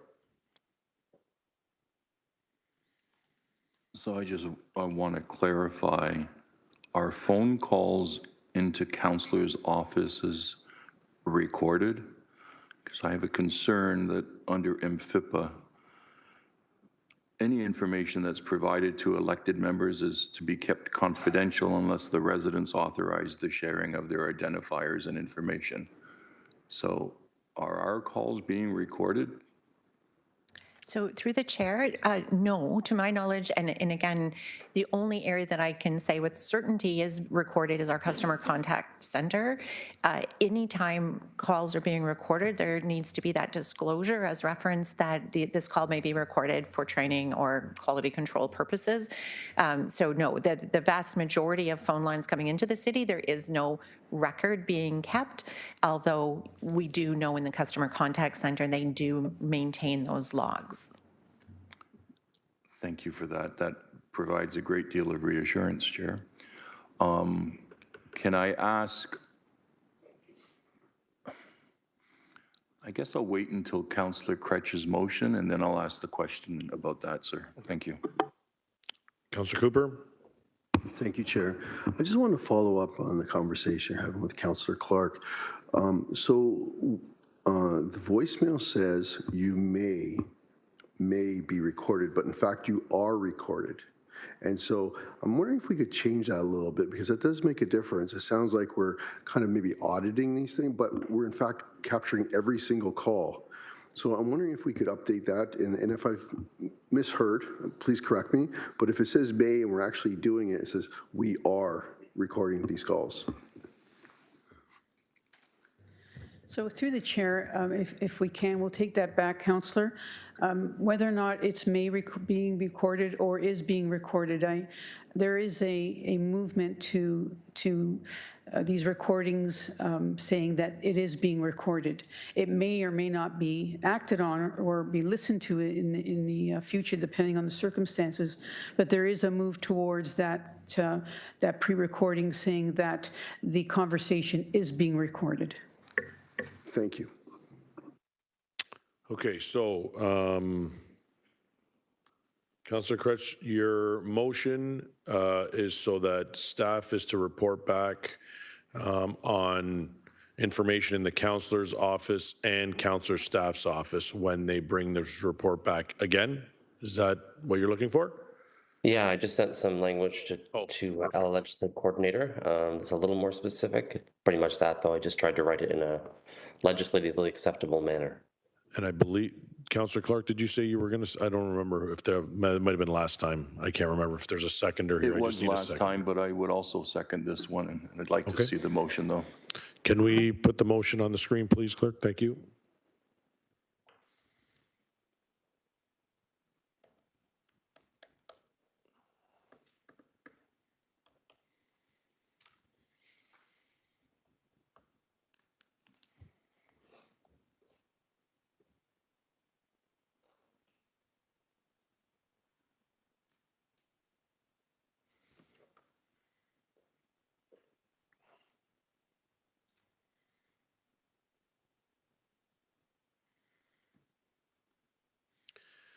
That future human rights, harassment, and discrimination annual updates include data outlining cases reported by councillors' offices and councillors separately, including information reported in all of the appendices included in report HUR 25012.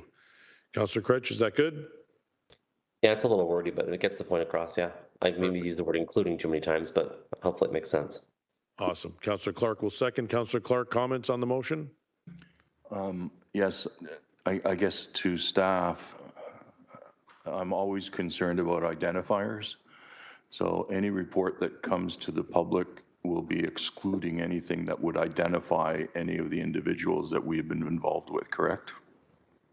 Through the chair, correct. So subject to the data for the next annual report, we may elect to put an appendix in as an in-camera appendix subject to what that looks like to satisfy the motion, but still have that that aggregate report out, because that is always a concern, and that's why we do report at a high level of the data.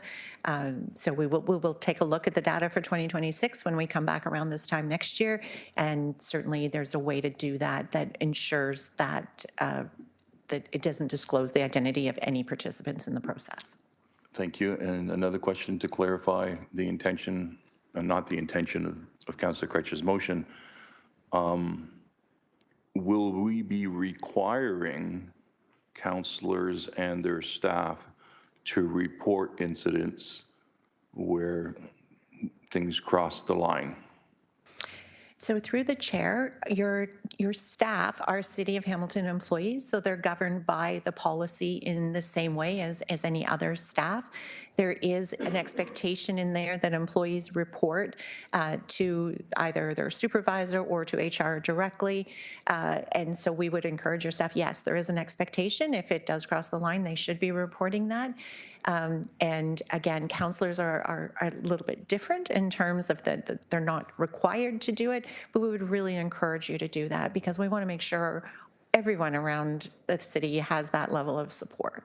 Thank you. And the last question, in terms of how they're going to be dealing with it, on the security front, where councillors or staff are receiving threats of either physical violence or in some cases death,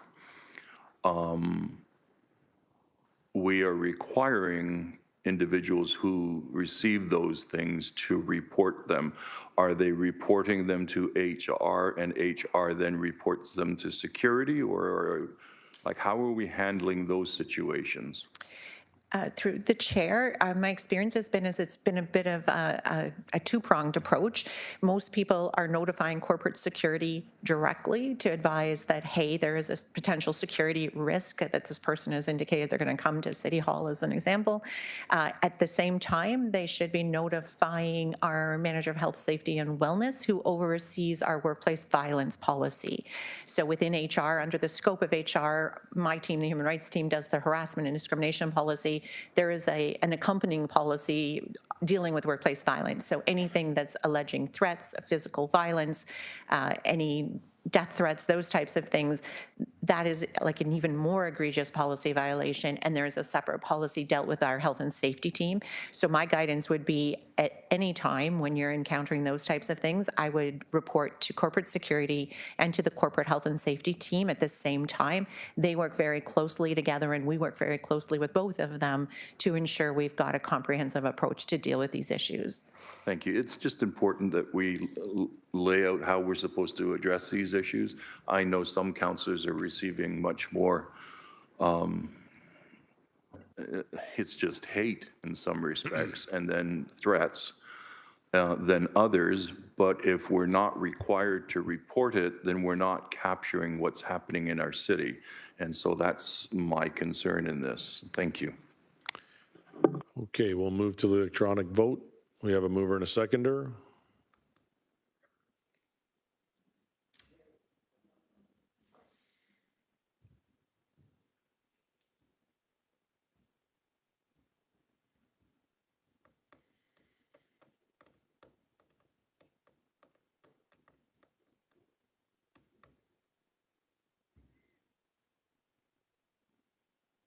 Vote is up.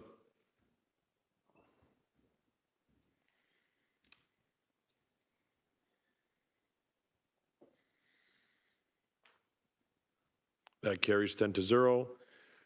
Councillor Maureen Wilson, have you sent something to clerks, or are you just going to read something out in regards to your motion? Thank you, Chair. No, I have not. I think it's respectfully pretty simple.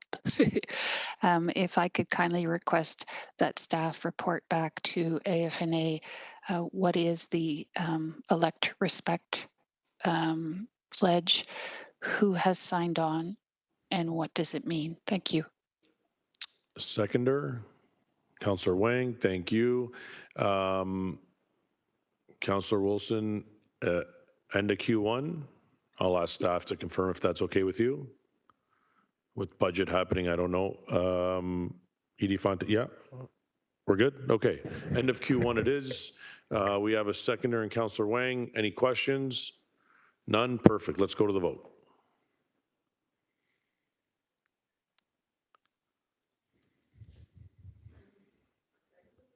Councillor Wang.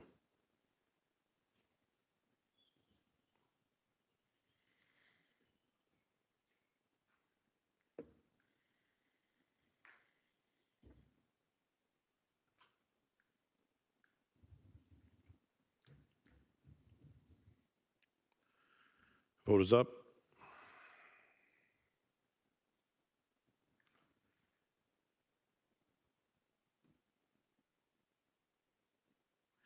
That carries 10-0. 7.7 HMRF, HWRF, Pension Administration Subcommittee minutes. Any questions of staff? Okay. That's our last one. So do I have a mover and second? That was like 2 hours ago. I can't remember. I don't. Councillor Alex Wilson, Councillor Taddison, to receive all the items for information. And I believe we can do this by hand. Show of hands. Perfect. Carried. Moving on to items for consideration. 8.1, updates on Bill 17, Protect Ontario by Building Faster, Smarter Act. Mover and second to approve the amendment to the OBL. Anybody? Councillor Wang, a seconder. Councillor Pauls. Any questions for staff? If not, we will go to the electronic vote. I'll go around one more time. Perfect. We'll go to the electronic vote, please.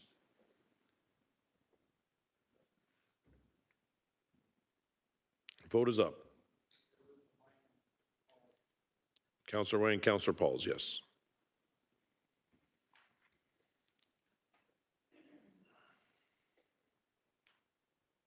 That carries 10-0. 8.2 FCS 24009, 2023 City of Hamilton External Audit Planning Report. Mover and second to approve the amendment to the OBL.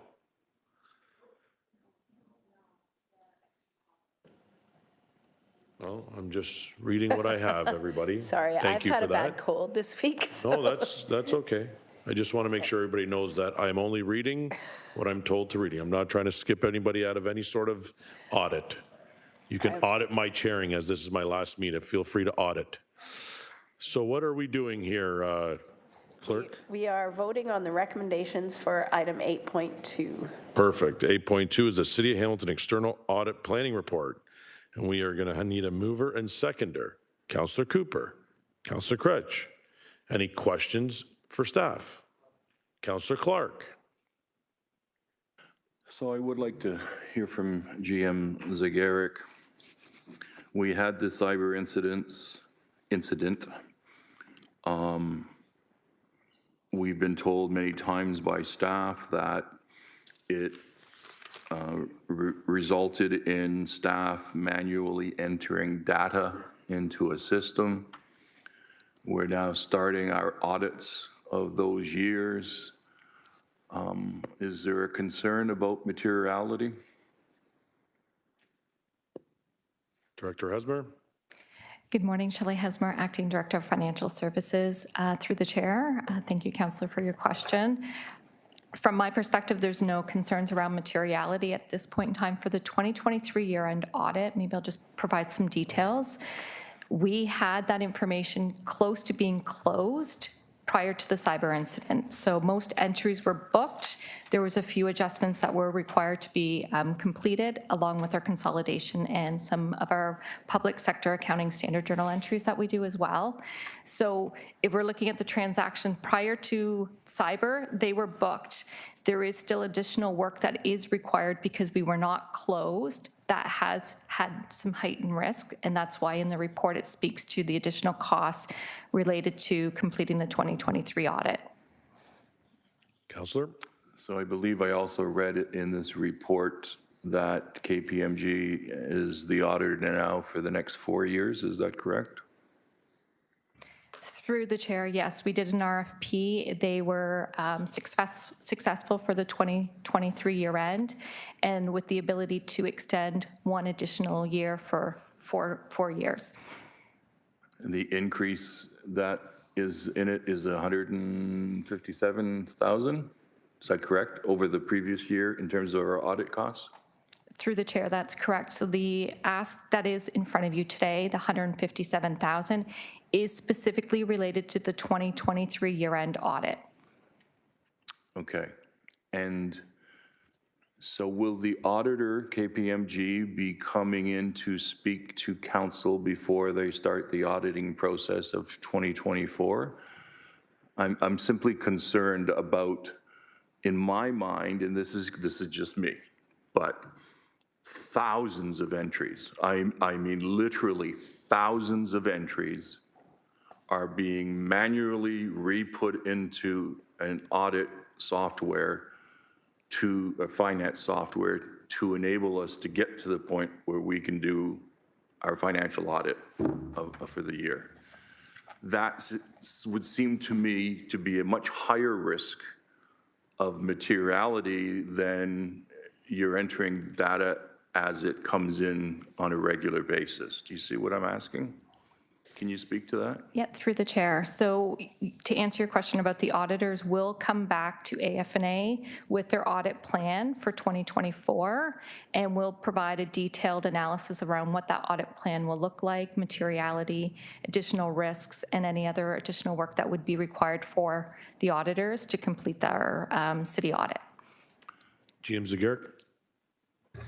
Through the chair, and I'll just add to that, is the appendix to the report speaks to the amendments to the original 2023 audit plan, which came to committee and council prior to the cyber incident. In addition, we have KPMG, Paul Chianferro, available today if there's any questions with respect to the revised audit plan. So as Acting Director Hesmer identified, because of the cyber incident, KPMG has identified the need to amend the audit plan to assess any risks and ensure that the city has managed with respect to journal entries or address those risks. Hence the additional cost as it relates to the 2023 audit. And as we do each and every year, KPMG would present their audit plan to committee and council for approval before they proceeded. So for 2024 and 2025, those would come to committee and council. Thank you. Chair, may I request that we hear from KPMG since they're here? You'd like to hear an overview from KPMG? I'd like them to speak to some of the issues that I have raised and that our staff have responded to. I know many of us are concerned about the volume of work that our staff have had to do to create the financial records that we have. Can you speak to the changes in 2023, and can you speak to what your approach is going to be in 2024? Good morning, Paul. Just introduce yourself for the record, please. Thank you. Through the chair, Paul Cepana, audit partner with KPMG. There's been significant changes to the 2023 audit plan that we presented and reissued in our audit planning report. Based on the changes, those changes will apply for 23 and 2024, so for both years. What we did for 2023 to start was we reduced the materiality levels as a result of the heightened risk. So initially when we presented the plan, materiality was a few million higher than where we're at today.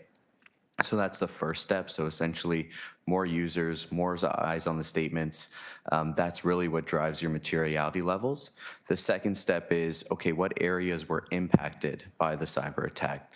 From our understanding, it's the accounts payable, accounts receivable were the significant areas. When you look at the flip side of those, it's the revenues and expenses, which are billions of dollars, right? So what we do is we change our risk assessment for those specific accounts.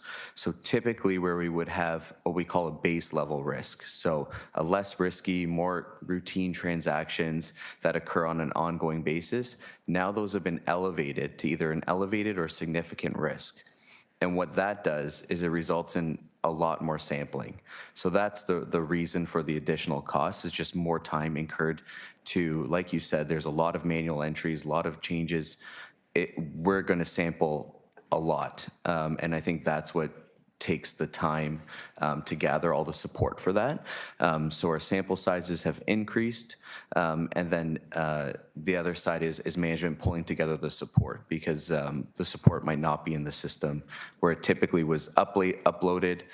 If that information's gone, now they have to go to other resources to get third-party support so we can validate our audit procedures.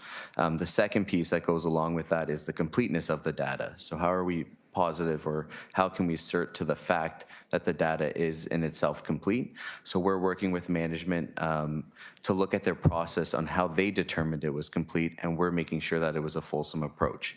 So with our approach and what we're required to do from an audit perspective is we have IT involved, our own IT specialists, which would have been new for this year. We're removing any control testing that we would have had on the system and would have been able to rely on. That's out the window. Everything is fully substantive now. And then the other piece is internally at KPMG, there's a lot of risk associated with issuing this audit report for 2023 and 2024. So there's a lot of eyes on me and a lot of individuals being added to the team to make sure that KPMG is not at risk either. So we're doing as much as we can to ensure we issue a clean audit opinion. It's going to be tough, but at the end of the day, we want to make sure we're helping the city, but also ensuring we're doing a quality audit at the end of the day. Thank you for those comments. So if I can reiterate so that I feel comfortable and can sleep tonight, because this has been worrying me for quite some time. For 2023 and 2024, the changes that you're putting in place to ensure materiality and accuracy so that we're getting audited financial statements that you feel comfortable are as being an accurate reflection of what has transpired in 2023 and 2024. That's what you're doing. And the $157,000 increase, that's only for 2023. And then in 2024, are you expecting a similar increase as to the workload that you still have to do in 2024?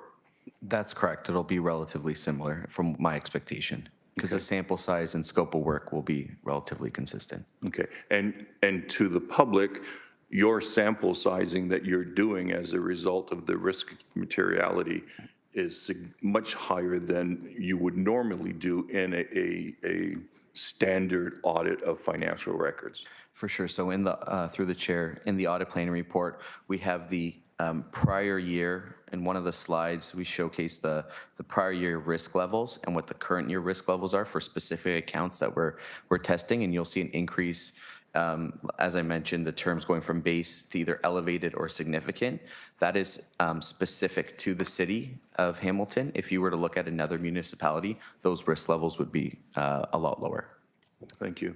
The last question I have, and it's more ancillary to this report, but the city of Hamilton took a couple of hits because we didn't have our audited financial statements on time.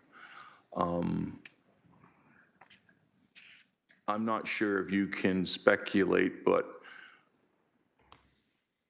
will the audits of 2023 and 2024, given the higher risk of materiality, impact our rating with the bond companies?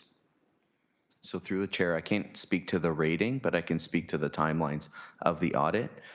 So we're well underway for the 2023 audit, which is exciting news, and really happy to be sharing that. We also have a plan with management to start and complete the 2024 audit, probably in Q2 of 2026, and then move into catching up for 2025, most likely August, September of 2026. That's our game plan. If we can get there and kept caught up again, I think the city will be in a great shape. I just can't speak to what the rating would shake out to be. Yeah, we can't really speculate, but I thought I'd ask anyways.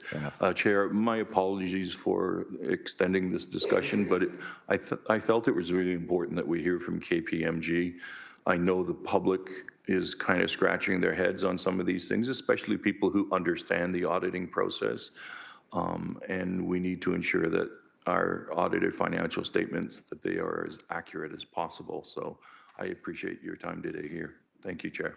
No problem, Councillor. We're all excited, as you just heard. So, Councillor Jim Zagarek wants to say something, then we'll go to Councillor Cooper. Jim Zagarek's excited for sure. So I am excited, and so thank you both to Paul, and I apologize for mispronouncing his last name, Siapana, so I'll practice that. And to Shelley and to the collective teams who have been preparing us for where we're at now with respect to our 2023 audit. I also want to thank and recognize the support from KPMG as Paul's laid out some of the roadmap with respect to the work we have ahead with respect to 2024 and our 2025. To Councillor Clark's question, I know the credit rating agencies will be looking for completed financial statements. That's what they're looking for. What we've also committed with our credit rating agency is to increase the interaction between the city and S&P. So previously we met annually. We will be meeting quarterly to continue to give them updates on our progress with respect to the work that Paul and Shelley spoke to today. I did not know that last piece. I think that is very helpful for the city of Hamilton to engage with Standard & Poor's regularly.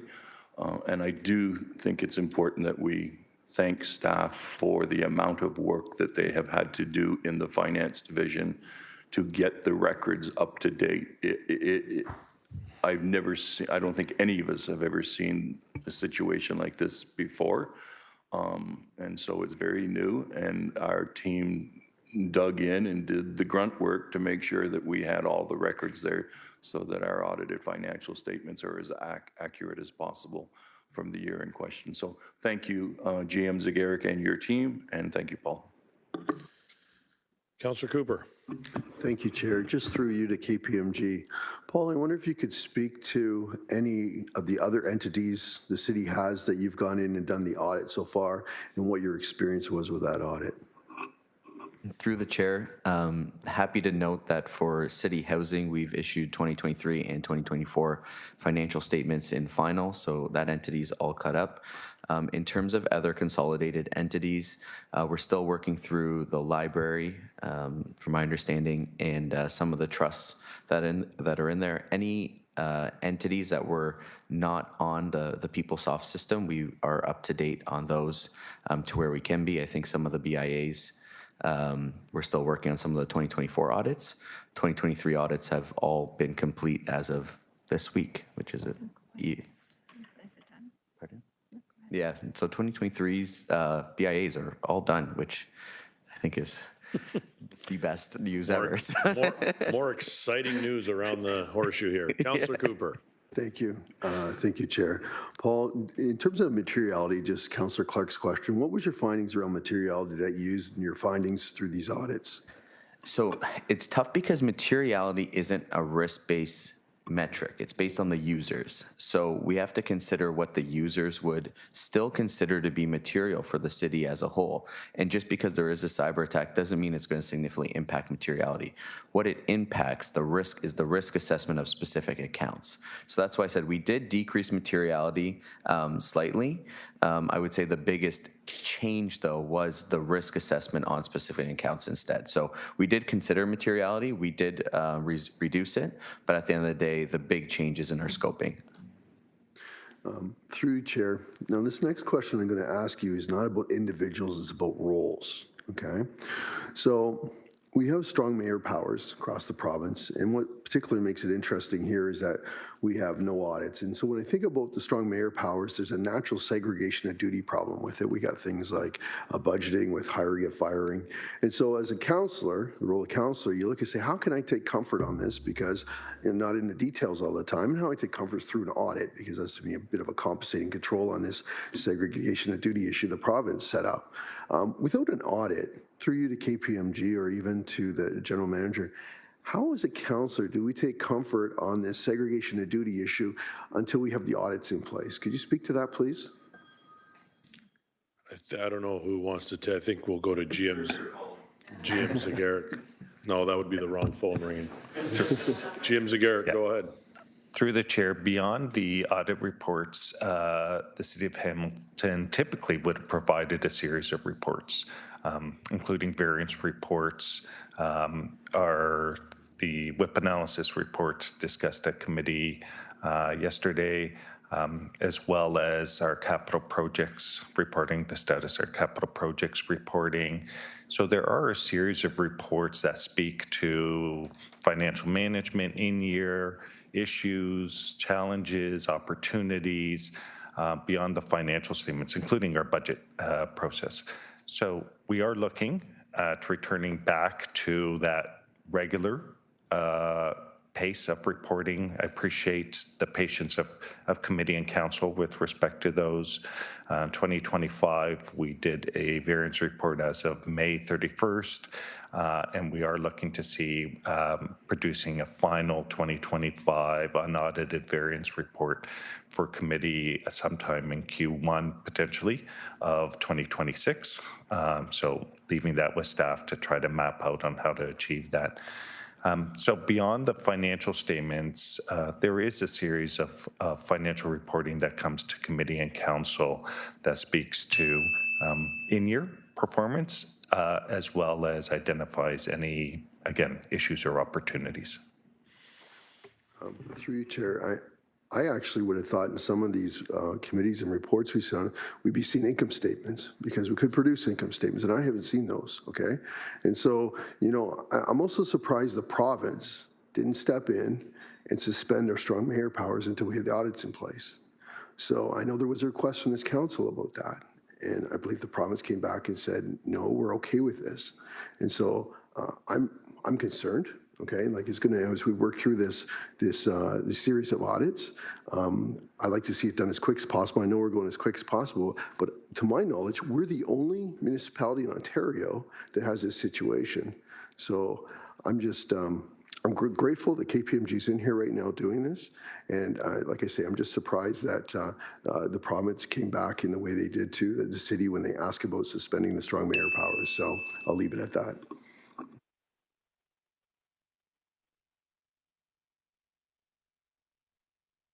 Should use that. I don't have anyone else on the speakers list, so before we get to the electronic vote, let me see if I pronounce it right, GM Zagaric. Paul Ciampana from KPMG, thank you for coming today and being excited about audited financials. We're excited too, believe it or not. Excited and cautionally optimistic maybe is the better word. Anyways, electronic vote, please, clerk.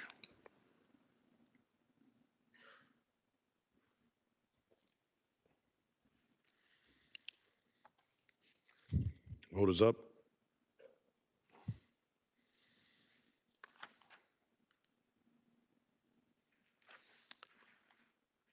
That carries 10-0. 8.3 is amendments to the OBL, which is AUD 25001, audit of contract payments to DARTS. The new date is March 30th. Mover and second to approve the amendment to the OBL.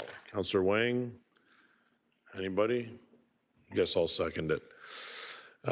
Any comments, questions? No, let's go to the vote on 8.3. Vote is up.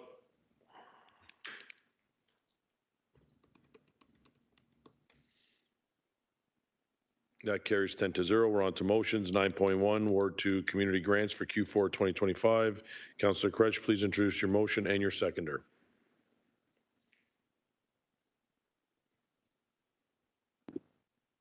Thanks very much. Moving this is seconded by Councillor Taddison, and really appreciate again the ongoing support for this community grants program out in the community itself. Everyone from the Argyle Cadets to the Big Brothers and Big Sisters for programming they're doing. Awards for the North End of the Year, you name it. James Street North, road closures so that people can access the James Street North area north of Barton. Everything, little things are being funded through this motion. So thanks to everyone for their ongoing support of this program. This is the report for Q4 2025. Thank you, Councillor. We're going to go to the vote. Oh, no questions allowed. Vote is up.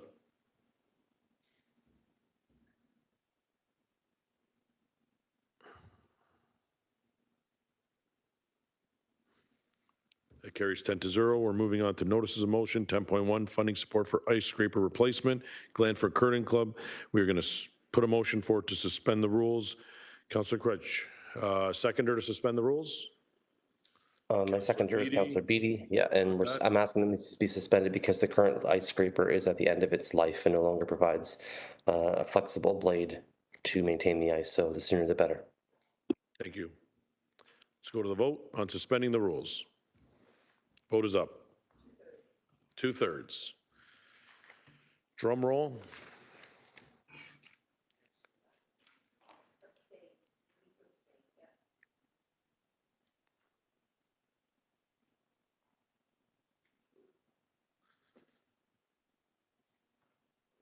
Nine and one abstention, almost a super majority.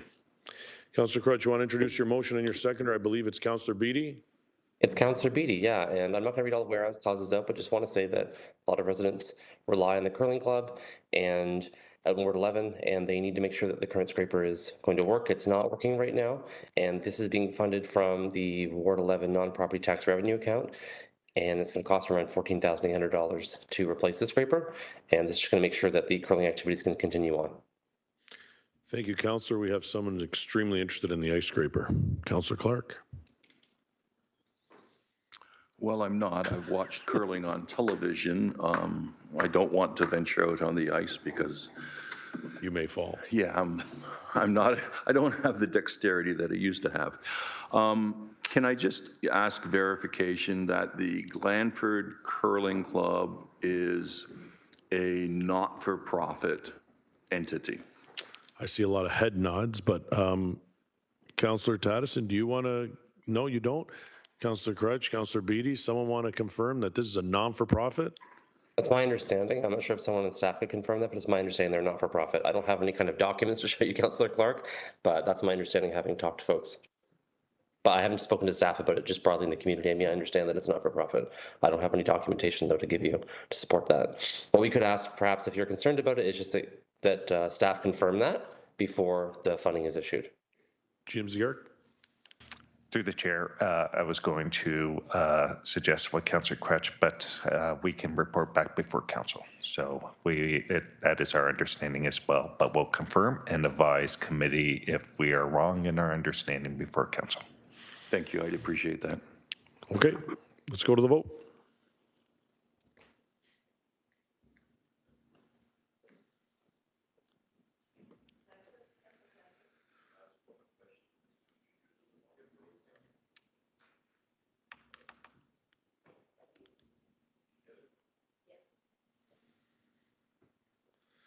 And that carries with 9 yeses and 1 abstention from Councillor Taddison. Thank you. Private and confidential, 11.1 closed minutes, November 13th. Mover and second to adopt the closed minutes. Councillor Wang, Councillor Pauls. Show of hands, please. And that carries. Committee members, staff, I hope you enjoyed a year of me standing here, but this will be the last time you'll have to deal with it. I appreciate all your help, patience, and restraint from commenting back. Thank you. Councillor Clark, go ahead. Chair Spatafor, I do want to comment on the work that you have done as chair. You've done an excellent job chairing the meetings, making them efficient, and I know you put a lot of work into it in advance of the meeting. So I recognize that and I want to acknowledge that. Thank you. Much appreciated. Have a great day, everyone. Thank you, clerks, as well, for putting up with me. Take care.